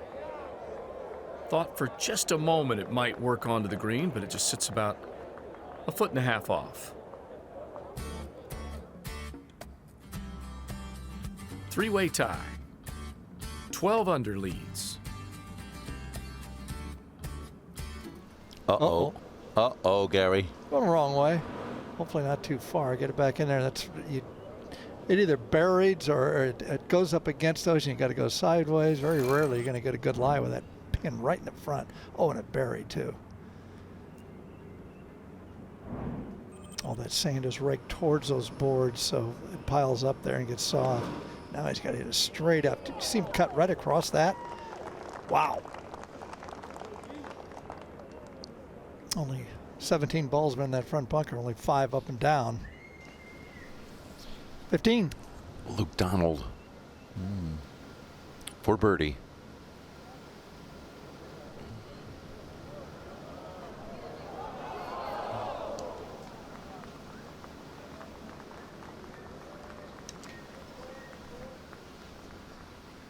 13. Dillette, only one back.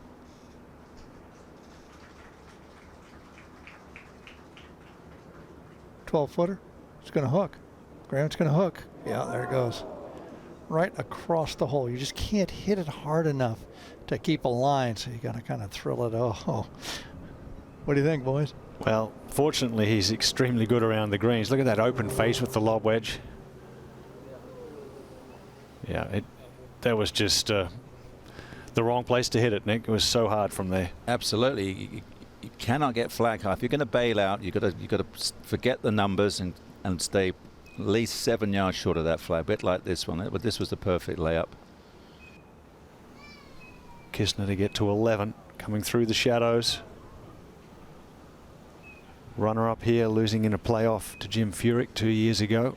He had 3 playoff losses in a short period of time back then. Back one.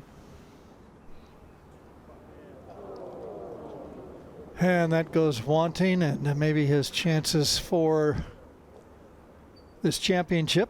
And now we're going to go to the 16th hole, dog leg to the left, par 4. You can see that bunker wraps all the way around. If you've been here before, you know what I'm talking about. This hole today cut perfect right in the back center.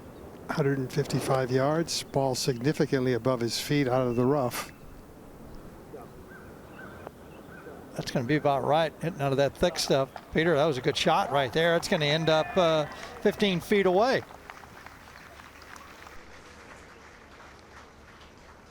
$14. Oh, 12 to 15 feet for the par. Oh, damage done from the tee though, and he knew it as soon as he hit it. Ahead to 15. McGirt for birdie. Burning the edge again.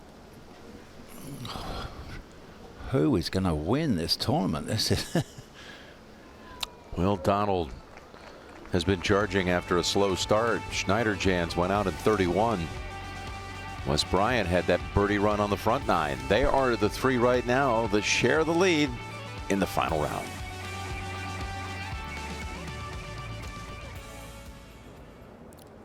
Terrell Hatton now with a look at birdie. 22 feet. He has 4 bogeys on the back 9. This would help. That close. Just misses about a ball left. So Hatton, who had things going along through the first 3 days, actually moved it to 9 under with a birdie at 4, turned in 1 under, and then quickly lost 4 shots over the next 5 holes. So things going in a little bit of a negative direction for the Englishman. Now Bud Colley for birdie to finish. This after a bogey at 17. It's going to move left on him. A lot of players do see that break to the right, thinking that Calabogie Sound will affect that putt, and really hasn't happened that way throughout the course of the week. And these players will take those notes. Remember, they tried to bring these greens back to some of their original design concepts, and that seems to have thrown the players off just a bit. Nick Taylor now for birdie after a great shot into 16. Take it to 10 under. Oh, Taylor tugs on that a little bit, runs it right through the left edge of the cup. He had a chance to get within 2 of the lead. Instead, a miss, and he will now remain still 3 back with this putt. No, those opportunities. Back 9 on Sunday, those must-haves. And instead, Taylor will walk trying to sort that out and head for the difficult 17th. Really, that might be considered one of the last opportunities to have a legitimate look at birdie. Brian Harman at 18. And just missing. So he'll finish things up at 9 under par. 16. Well, he could separate himself a little bit here. Again, first one in. That very peculiar. I haven't seen that grip, by the way, Peter Costas. Does he get it? No. There's a lot going on with that stroke, but the stroke, if you just watch the putter head, it's pretty doggone good. Shaft up the lead arm. 14. And this swing is pretty darn good as well, Peter. Well, his rhythm seems to have slowed down a little bit, Ian. Okay, a little short, 35, 40 feet. Short left, but a birdie putt. 15. And Wes Bryan playing his third. It's all about distance control. Did a great job at 13. Can he do it again at 15? And he sure can. Oh. He's putting together a nice clinical round, isn't he? I mean, that's what you're meant to do here. Perfect conditions to do it. 14. Mashed potatoes.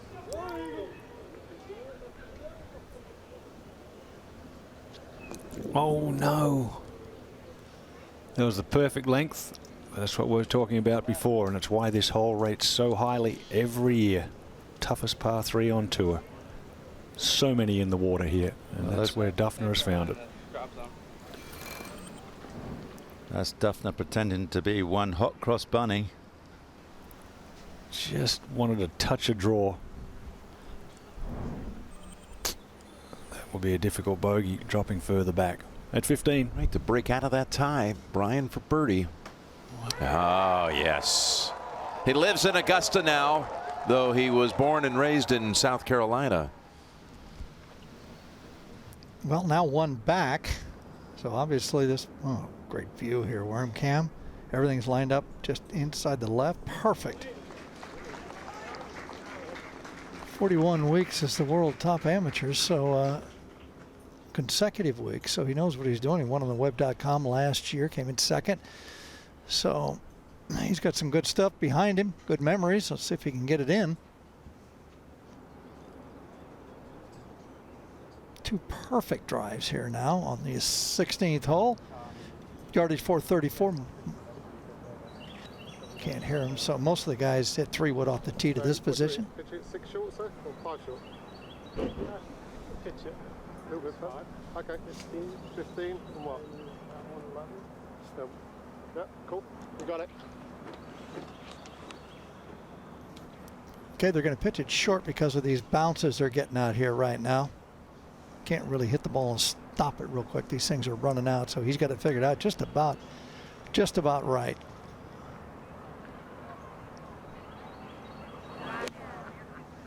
Luke Donald, one shot back now.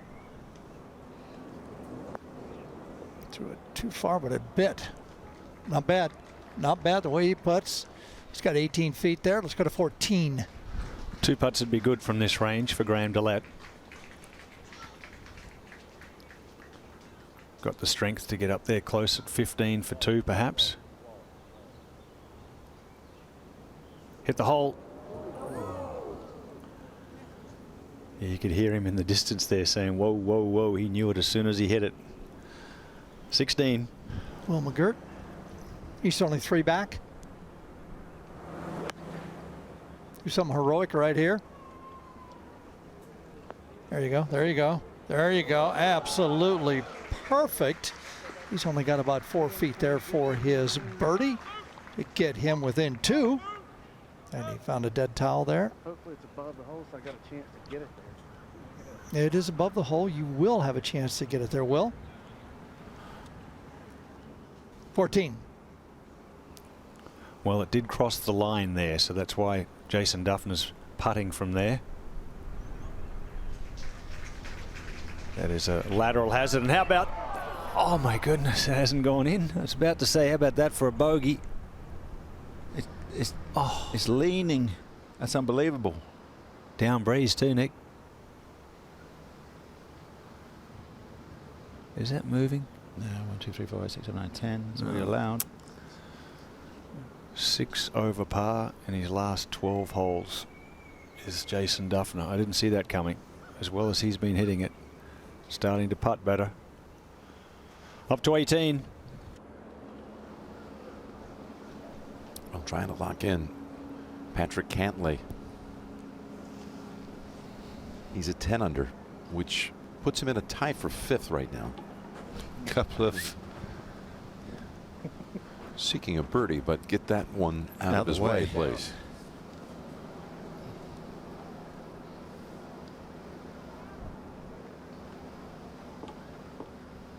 Had that great finish in Tampa where he was second and a chance to win that one, but that second place money was huge for him. Fortunately, the flag or the breeze is a little down off the right, so they can go for the middle of the green. If they want to be super brave, you swing it on the wind, or for a little bit of safety, you hold it against it, like that one. Good shot. Yeah, he had a chance to win that tournament that Adam Hadwin eventually took, but still trying to work his way back to all this promise that we saw in him when he was an amateur, and even shot 60 one time up at Travelers Championship. Here's 14. Big putt. Oh, these, like last week, just dragging each other down here in this final group, like we saw Ricky and Jordan at the Masters. Just a pitching wedge for Ollie Schneiderjans here. Trying to back foot draw it back into the breeze, and that's going to find the left bunker. 180 yards at 17 at this par 3. Amazing. Back to 16. Got a lot of maneuvering going on. Okay, what do we got going here? Well, Wesley Bryan, he's on this hole 16, but on this green, Luke Donald, you see right there.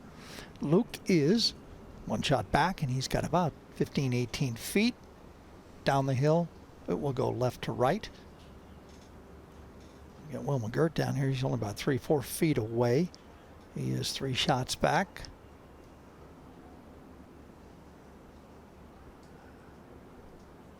Schneiderjans 1 shot back. He is in the bunker on 17 with a 180-yard pitching wedge. Stock standard right there. As good as you can get. Both thumbs on top. One of the best putters we've had on the tour. For a long time. And he went to his knees on that one. That ball had to go to the right. Bottom of the screen. It's down in the front right. Right behind him right there. Ball's got to go that way. And again, he owns his place. Well, he's just played it unbelievable.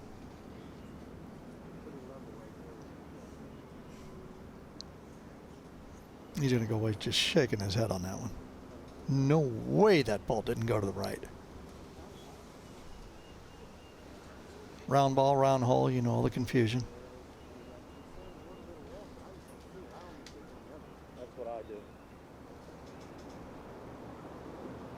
Now, Will made a statement walking up. That's all, you can just kind of listen.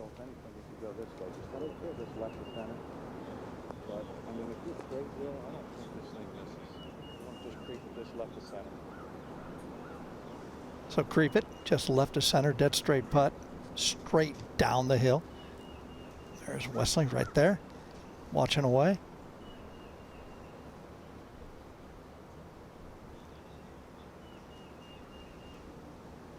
Good look.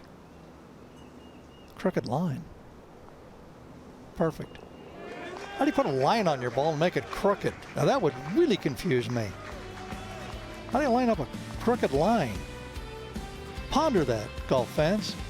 And get back to me on that, would you please? Wesley Bryan's got the lead by 1. This from a moment ago, J.J. Spahn, who has moved it to 10 under par, now working 17. Spahn, this one high in the air, landing softly in the back corner of the screen. It'll curl back towards the flag, and a 10-foot putt waiting for Spahn to get to 11 under. How key would that be? Spahn looking to see if he can park inside the top 5. Billy Hurley III now out of this bunker. Long play to this back pin. Trying to get it to carry a little further on. Still about 11 feet from the cup. So Hurley will need a little help to make sure that he's in for par. Ian Poulter working 16 and caught in this bunker of the dogleg. Just a little less than 100 yards. That gets hung up. Poulter clearly couldn't quite settle in on the type of shot he wanted to play. Decided to take less loft, try and carry it to that corner, and then just let it feed to the flag, and clearly it did not. So Poulter, who is back to single digits, has lost a little ground, and he is still in a spot of bother at the 16th. Graham DeLette 3 back now, as he's at 10 under, running out of time. Very important up and down here at the par 3. Down green all the way to the hole. Oh, that's exactly what happened, Peter. Didn't even attempt to check, did it? So that's a good 12 to 15 feet beyond the hole. Back one. Wesley Bryan now. Just a little flick wedge in there. Perfect position. Oh, he's dialed it right at it here. Oh, that ball checked. Wow. Thought that thing might release and just go right towards the hole. Good look, though. Really good look. 18. Patrick Cantlay for birdie.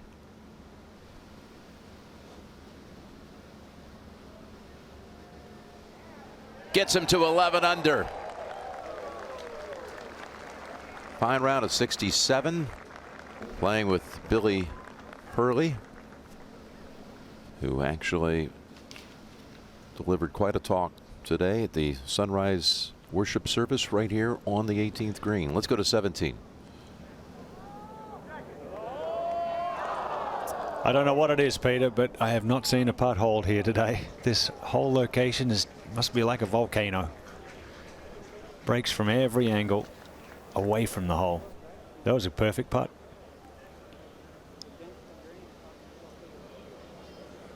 Exactly, against the grain, went uphill. That's what I thought too. But I think the damage there, Peter, was the pitching wedge from the tee. That was a big club. Yeah, that was at least a club, if not 2 clubs off. 17. Yes, it really is an amazing finish here, these final 2 holes every year. Will McGirt with an 8-iron. More popular club. Where that ball has finished is about where you want to land it. Got to land it slightly into the upslope and let it feed on up there. Back to 16. He won 3 times last year on the web.com tour, trying to get his first one, the PGA Tour. Oh, man, that was a good putt. Kidding me, Gary. And leading the putting this today. Strokes gained. That was beautiful right there. That would have been a 2-shot lead. Ooh, that would have been nice. Let's go to 17. Luke Donald 1 back. Nice smooth swing with an 8-iron. Oh, it's too far right. Well, at least it didn't plug.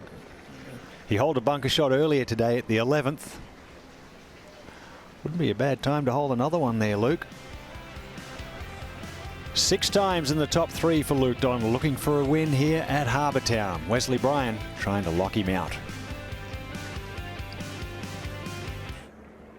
Tyrrell Hatton from behind 18 green just pops it up quickly and left with 9 feet to see if he can get down for par.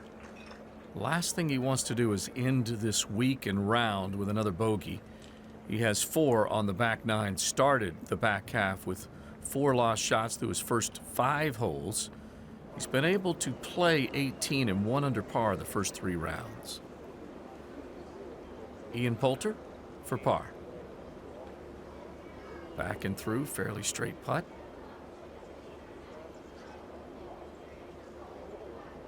And a nice line. So Poulter, success at 16. And with that, he picks up his par to remain 8 under. Let's get back to the 18th now. This is Nick Taylor. Off the green, his 3rd. Taylor missing that chance. A great opportunity at 16. Left with a devilish 6-footer to see if he can come back with par here at 18. He did bogey the 17th, so he was clearly rattled after missing the opportunity at the par 4, the previous hole. He could have gotten to 10 under and within 2 of the lead. Instead, he falls back to level par with a bogey at 17, and now he finds himself 4 back. So just really letting the round get away from him. And this could be another lost shot if not careful. 10 made cuts so far this season. Top 10 at Pebble Beach Golf Links. That's his best of the year thus far. He's just outside the top 100 in the FedEx Cup standings. So needing to bear down with some solid finishes on Sunday to pick up a few more important FedEx Cup points. Back at 17. This a little earlier. Luke Donald from the bunker. If you want to learn how to get out of bunkers, just watch Luke Donald do it. It is perfect every time. And now live with Will McGirt.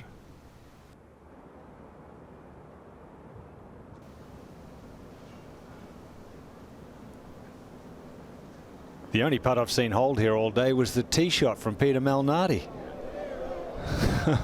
They just cannot get it to the hole from short, and it breaks both ways from behind. Tough putt. 15. Graham Dillette. Well, slipping out of things now. 3 back.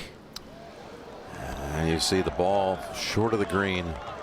That's Jason Duffner, who's dropped all the way to -8 and 5 over for the day. Yeah, Wilts fell off there. 17. Well, Luke has to knock this one in and give himself a chance of birdie up the last. He's done all sorts of 18, chipped in over the years to make a 3. Classic up and down there. 26 from 31 up and downs this week. Amazing. 15. Well, this certainly could give Dillette some hope. There. Oh, wow. That was his hope moment out the window. He brushed that in, birdie every hole, yeah, but it's a harsh old game, isn't it? It just doesn't want to go. Could have been 2 back with 3 to play. 18 Schneider Jans. Yeah, this is another pitching wedge, this time from 185. It's just nuking everything. Wow. Got it there.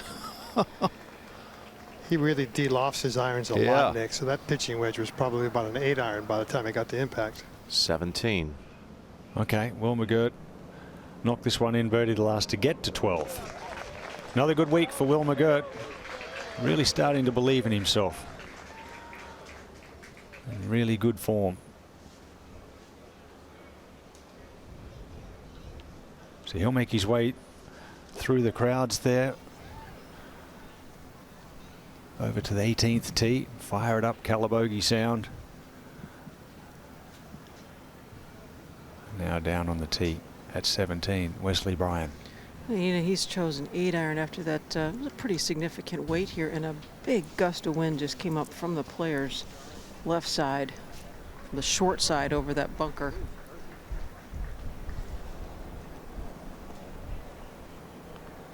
It's so easy to second guess yourself down here, isn't it, Dottie? On the corner, the wind flaps around from both directions. It's the first time you really get hit right in the face with the wind on this entire side, with the exception of the 10th tee. That might have been a good call, Ian, because it has just changed slightly at 18. It probably is a little left to right into him now. Yes, it's been mostly straight across left to right, Nick, most of the afternoon. Every once in a while it just puffs back in their face, which is what it's doing right now. This is on a really aggressive line.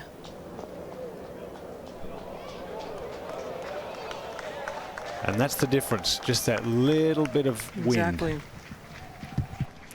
Dottie, Ian Poulter's next to go, and he is in, he really needs at least 1 birdie, perhaps 2 for this. He needs $145,000, which is about a tie for 12th to get his card. He's got this week and next week. And I'm sure he doesn't want to have to use next week. Or 117 FedEx Cup points. There's both ways. He has a chance. Yeah.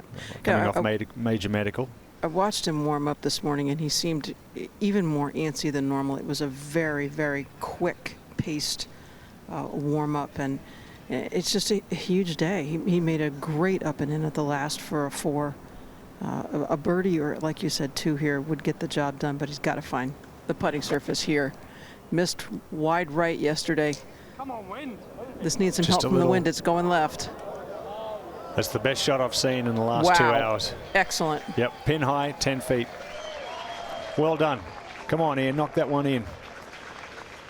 It is hard work when you've got that pressure on you to get your card. It's been a long while since you've played the way we know he can.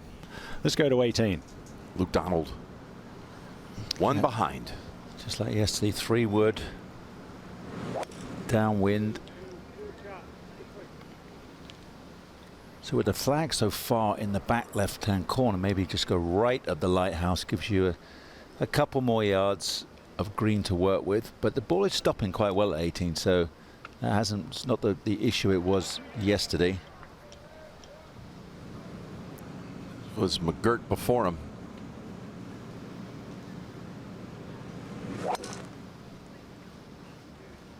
McGirt 2 behind Bryan. And those 2 tee shots end up only being separated by a few steps.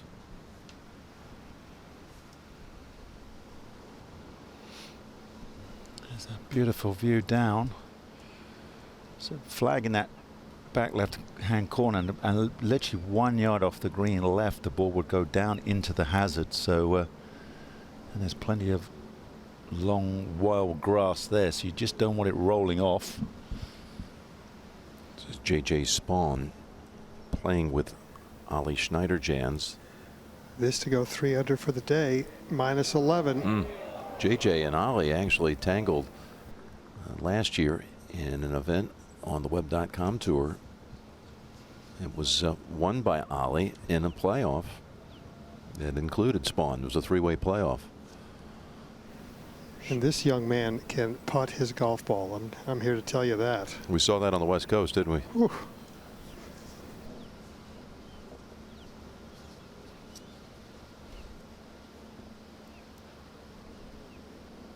JJ had some high finishes earlier in the year. Get some solid footing out here on tour.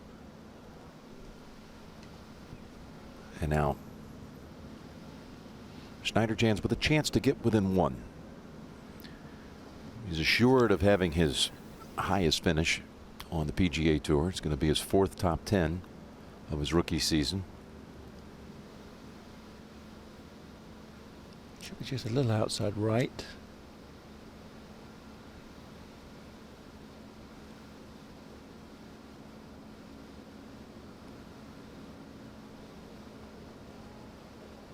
Oh, he went the other way. Misread it. Misread that one.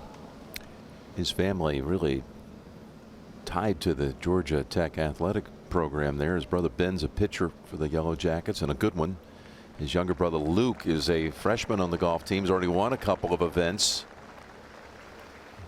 at the start of his college career. And Ollie, he didn't find any birdies coming down the stretch. Had the bogey at 17. Finishes 1 better than JJ. Let's go to 17. And Wesley Bryan.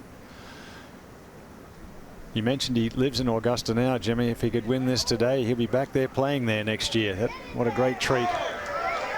And an awesome putt. So he'll head to the last at 13 under, 1 in front of Luke Donald. He must birdie the last, you would think. University of South Carolina grad. Wife Elizabeth out in the gallery today watching closely. Easter Sunday. Good to see so many good players coming off that web.com tour. Player of the year last year, Wesley Bryan. 3 wins.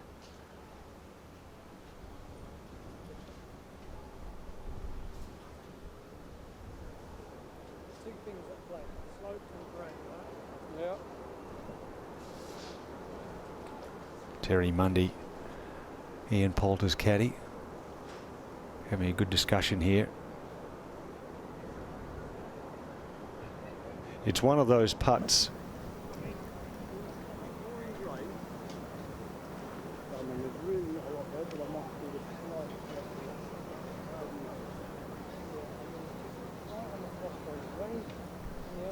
Yeah, it's almost dead straight. It's just so hard to see. 18 now. It's such a crucial putt for him, for his standing on tour. Here's McGirt at 18.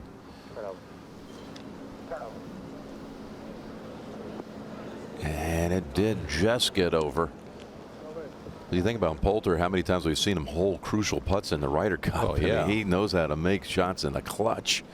But this is one of the bigger putts he's ever had as just an individual right here on the 71st hole. I think if he made it in part 18, he would get his full privileges back. I agree, Jim. That would be enough. He's gone back to feel, Dottie. That's his key now. He just feels the stroke. Yeah, he's been working on a little bit of an arc board, which is not technical at all. Firm and straight.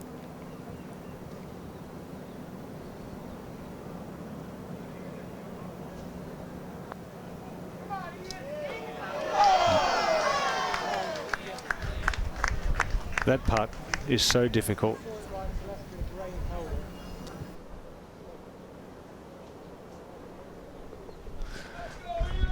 And he has next week as well to make that money. The Valero Texas Open will be there next weekend, or a birdie at the last. So coming into the 18th is Luke Donald. 181, flag right on the left edge of that blue TV tower. It messes with you. Got to be brave. You can get a little bit of slope, a little bit of help. At least it will get up hole high. And outside 30 feet away for a tying birdie. Wes Bryan, he was the star of the Web.com tour last year and trying to win as a rookie in the big leagues in his home state. We're back live at the 18th green with McGirt for birdie.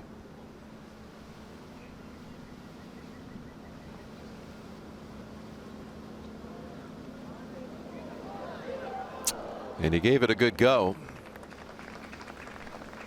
It's tied for third coming here. On the tee, our leader. Going with a driver. That's headed up the right center. Should be just fine. I think it'll be great. Boy, looking very sure of himself. And this very intense final stretch of holes. You can see some of the biggest projected movers in the FedEx Cup. Is how they currently stand. Now look, here's Bryan for birdie. This could tie the lead. Oh wow, never did quite come all the way back. It's 10-20 at Beaconsfield Golf Club in England. I'm sure they were all leaning to the right there. You think about active players who have the best record at an event on tour without a win. Of course, you got Mickelson with the 6 second-place finishes in the U.S. Open, but he could be. Donald's one back. We'll see what Bryan does, but it could be his 5th runner-up finish here to go along with 2/3. That's the true horses for courses. Bryan's got to make 4 to hold him off. Now earlier on the tee at 18, Ian Poulter.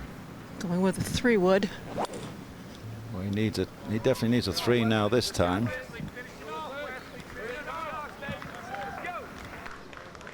That would get him into 9th tied, and that would be a mathematical equation, whether that scrapes it. Yeah, it's going to be close. Yeah. Got to make that 3 first. Back here with McGirt live for par. Sweeps it in for a 2-under par 69. Joins Cantley and Schneiderjans. Schneiderjans in the clubhouse at 11 under. Looking at the sweet swing of Wesley Bryan, who might be just a par away from being a tour winner.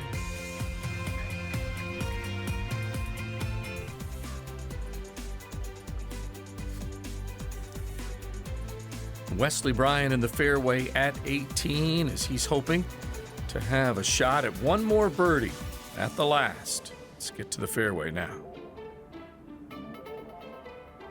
So at the 18th, the leader by 1, Wesley Bryan. Very decisive about all of this. This is an 8-iron, breeze helping. Good club, considering the adrenaline that must be going through his body right now. Just aim away from the flag. You know, that makes sense. You get you can see the change in grain color, that nice little ridge. Well, that's a good shot. Just confirmed with Steve Wilmot, who has for years been the man who has run this tournament with a great distinction. He just confirmed that if Bryan wins, he would be the first South Carolina-born champion in the history, the 49-year history of this tournament. Now Poulter needing a birdie to try to resolve things with his own crusade to play the tour on a full-time basis. Yeah, he's trying to just get it inside. Wes, it's a beautiful shot. It's not going to sit down. Oh, I'm surprised. Well, can make that. Talk about intensity. Talk about South Carolina-born golfers through the years. Lucas Glover, Jonathan Byrd, Dustin Johnson, of course, born in Columbia. Kevin Kisner, Ben Martin, DJ Trahan, Dillard Pruitt. Now you got a young man who lives in Augusta. Yeah. Can you imagine that? Ian brought it up. If he wins, he'll be staying at home next year, the second weekend of April, and commuting to compete. I'm guaranteed he's pushing that down inside. Just don't think about it. He's got 2 putts for a victory on a great spot, great golf course.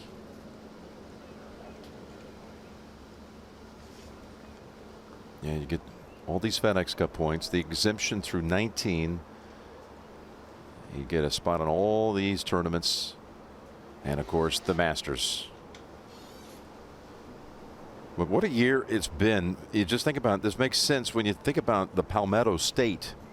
South Carolina right now has the reigning NCAA baseball champions, and Coastal Carolina won the national championship last year. Reigning football champions in Clemson.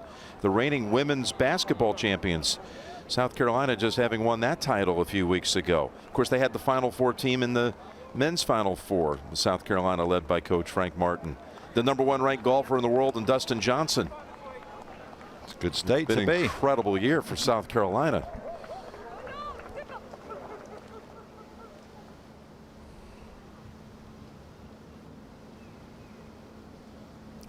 And Wesley Bryan, who has a little bit of a following, not because of what he did last year on the Wed.com tour, but for all the trick shots he's performed through the years. Right. Remember the videos? Yeah. You've seen him before. That takes timing, I tell you what. Having some fun shooting those videos would have millions of clicks with his brother George. Well, he doesn't need a trick shot now. He just needs a square stroke, good visualization, and a whole boatload of belief right now.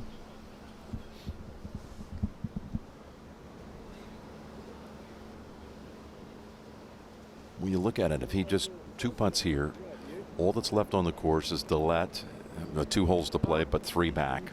The only guy that, yeah, that's it. Have to, do what Malnati did and make 1 at 17 or hole a second shot at 18. So.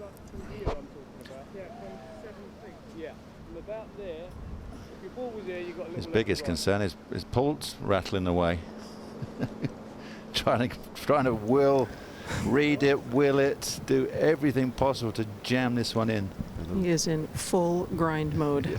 Yes, he's going to go first, even though I believe that Bryan is away. He's going to let him go first. So they had that exchange. Big key is how it comes out of this first 1.5 foot of fringe area. Just think you're in the Ryder Cup. Exactly.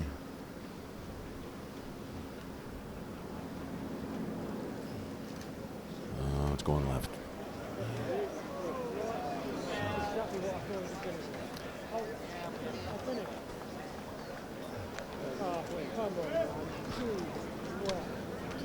He is in a tie for 13th.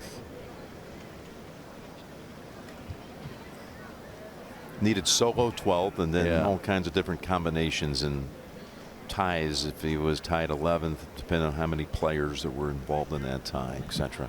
He came out birdied the first. I bet he thought, okay, I'm all right. Hold on a minute. Settle down, everybody.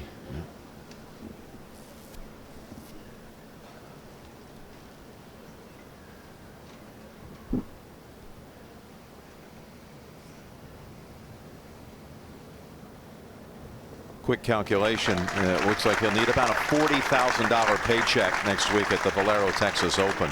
Yeah, it means the first hurdle is making the cut. Right. That's, you know, that's the mental game.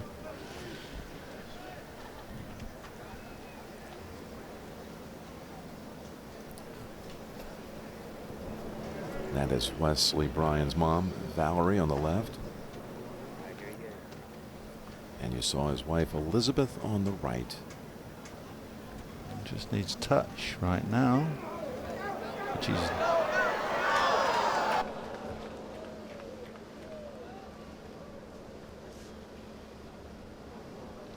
just outside a foot away. they're holding hands. They're probably white knuckling it. Yes.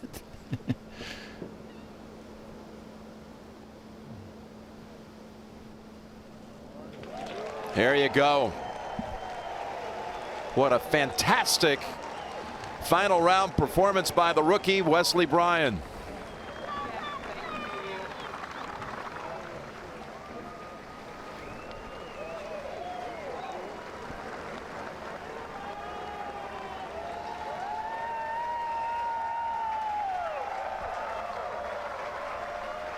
Final round 67.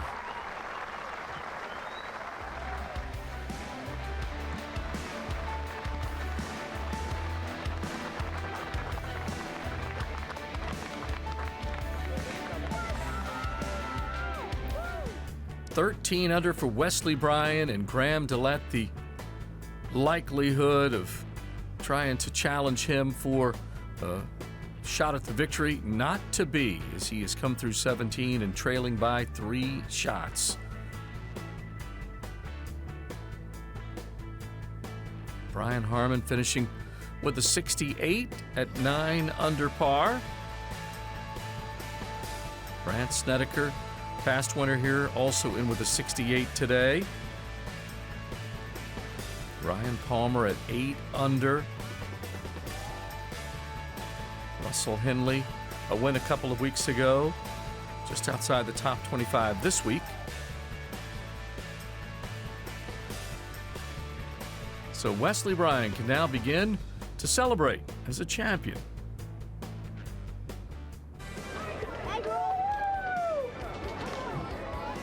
His wife, Elizabeth, they attended the University of South Carolina together. Let's go down to Amanda. Thanks, Jim. Ollie, your 4th top 10 of your rookie season. Let's just get right into it. A fabulous front 9 for you, and we're going to start with your second shot into the 9th. Talk me through this. Yeah, had to lay back because that front pin, so we laid back. It was like 83 yards, and you got to land it as close to the bunker as you can, and landed it perfect. Right to 7 feet. Number 1 in the field, proximity to the hole. New putter for you this week. What made you make that change? I had a week off last week during the Masters. Just kind of took some time to work on my putting and really wanted to make an adjustment because I felt like I wasn't giving it best roll every time. And that's something I did a while back with the long putter, and just kind of gets me set in, and it was mostly solid this week. We showed that miss on 17, not to rub it in, but because we saw virtually no one make that putt. That's the most emotion I've ever seen from you on the golf course. What is it about that was tricking everyone up? Well, it looks like the grain is going left and it's breaking left, and I don't know how, but it somehow went right at the end and lipped out right, and I was shocked. It was a really, really good putt. I thought I hit a lot of good putts there on the back that didn't go for me, but it was fun being out there in the mix. Wesley Bryan, a great friend of yours. How motivating is this to see Wesley punch his very first victory on the PGA Tour? Yeah, Wesley's awesome, and we've actually played 9 holes on Tuesday together, and it's really cool to see him get another professional win, 3 last year on the web, and he's had a special run here as of late, and he's a good friend of mine, and that's amazing that he got a win. I got a few friends with some wins now. I need to get on that train. 4 top 10s. I think it is coming soon. Congratulations. Thank you so much for your time. Jim, back to you. Thanks, Amanda. How about that? The 2 rookies played some practice holes together. One finished first, the other finished third.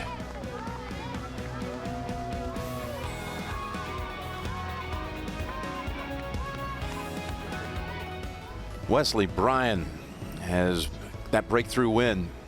He's shown signs of it. Of course, what he did last year on the Web.com tour was sensational, but a 4th in Los Angeles, 4th at the Honda, 7th in Tampa, but now he is first, and actually he's joining us here in the tower at 18. I know I could hear you when you were embraced with Elizabeth. You said, "Can you believe this?" And one of you said, "No, he can't." I mean, I'm sure it's still sinking in for you right now. Yeah, it definitely hadn't sunk in yet, and I mean, of all places, right back here, it's where the first one goes down, and I'm going to remember this for a long time. You're the first South Carolina-born golfer to ever win the Heritage. How about that? About 49th edition. You think of a lot of great players out of the state of South Carolina. I know you live in Augusta now, and that's going to be some week at Augusta next year. Yeah, God, I'm looking forward to it. Get to sleep in my own bed, tee it up. I'm always a big fan. I look at proximity to the hole. I mean, you played all week, but especially today, we've had an awful lot of interesting scores going on. But you hit inside that 15-foot circle a good 8-10 times today. I don't even know if I hit that many greens. Honestly, I feel like I was missing greens and scrambling really the last 2 or 3 days, and still was able to muster up a good score out of it. And just being able to look at the board and know that all I needed was a 2-putt on the last hole was pretty special. We're going to show you some of the round. You look so calm out there today, Wes, and with all that was riding on it. This is at the 7th hole. This was where you made it 4 in a row. Man, that's a lot in a row. I don't know if I've done that in a while.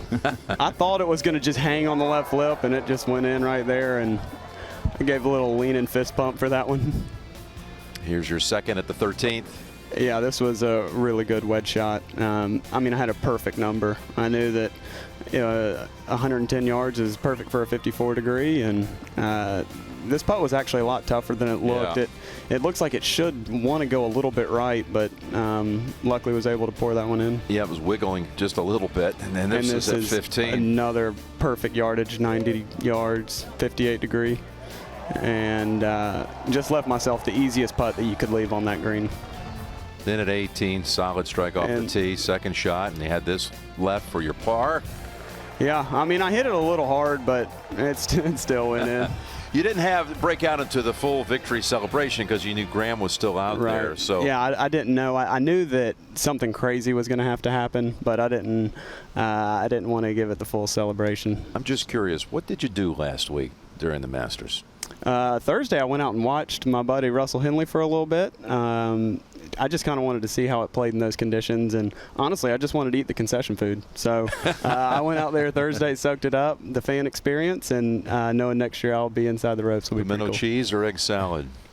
A little half and half. A little half and half, okay. I think you should celebrate by dreaming up a trick shot. Call it the RBC. Oh, man, Yeah. I don't know. I don't know if I have time for it. What? They take more rehearsal. It's some of your trick shots. Yeah. Look, How about that? There's Your Georgie brother boy. George, yeah.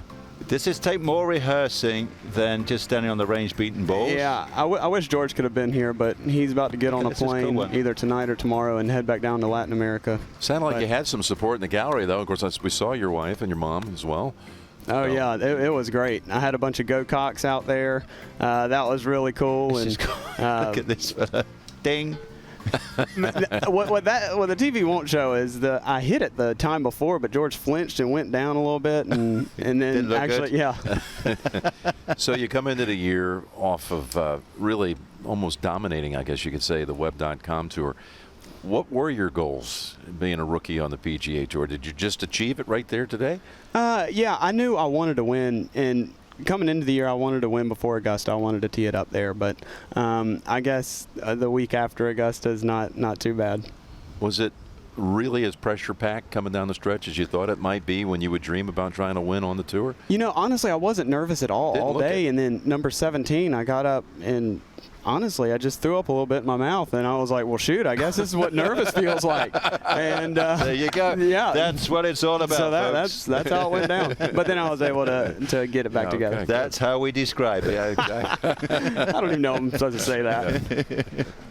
Well, this certainly is a game changer, though. All the different events now that you're set up with, and again, you'll be going from walking around as a member of the gallery at Augusta the next year competing. That's because you mixed those sandwiches last week. That might have been it. Yeah. that was the winning ticket. That's what happened. Don't do that again. So congratulations to you, Wesley. All these FedEx Cup points. I'm sure this is just something that sets up the whole rest of your rookie year for you. Yeah, I'm looking forward to it. And how about winning on Easter Sunday for you? I mean, I want this day to be as little about me as possible and more about our Savior who came out of the tomb. And it was, I mean, just so special to get it done on such a special day. I'll let you get back with your family. Congratulations, man. Thank you, guys. PGA Tour winner. Thanks, Nick. Well done. Came in ranked 73rd in the world, and now he's 14th in the FedEx Cup standings. It's always a game changer when you get that first win. But how sweet is it to win in your home state, and the first to ever do so from South Carolina? So there was a little more pressure going on there than I thought. Did you really thought? I had to ask. Well, they say it's a bit of a stomach churner when you're trying to get your first win. Here's some of your first-time winners on tour this year. He's the first since Adam had one. John Rahm, we were there to see that. Cody Gribble and Mackenzie Hughes, Hudson Swafford. A lot to like about that game, though. You know, you look at it. I love the way he played under pressure, all those great wedge shots, and he done it all the way through the week. And a good putter, too. Mm-hmm. Wesley Bryan takes the RBC Heritage. And the tartan jacket will be presented. The big boom of the cannon will be coming soon. And these fans can start to celebrate what was a great week of weather and golf and a lot of fans coming out to see the game's best. Bagpipes sounding now. A Scottish tradition as they pay a great deal of tribute in the Low Country to the heritage from across the Atlantic. And so he'll be able to look back and think of what a great week. He said he never felt nervous.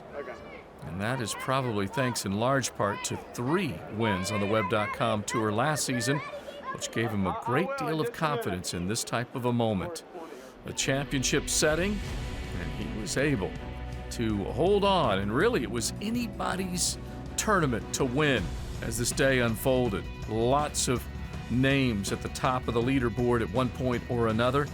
Wesley Bryan steady all the way, and a run of 4 birdies in a row on the front side really got him going. And then on the back 9, a couple of important birdies hold enough to give him the winning score. 13 under par, finishes with a 4 under 67. You can log on to PGATour.com. Congratulations to Wesley Bryan. We'll be able to hear the winner's press conference exclusively.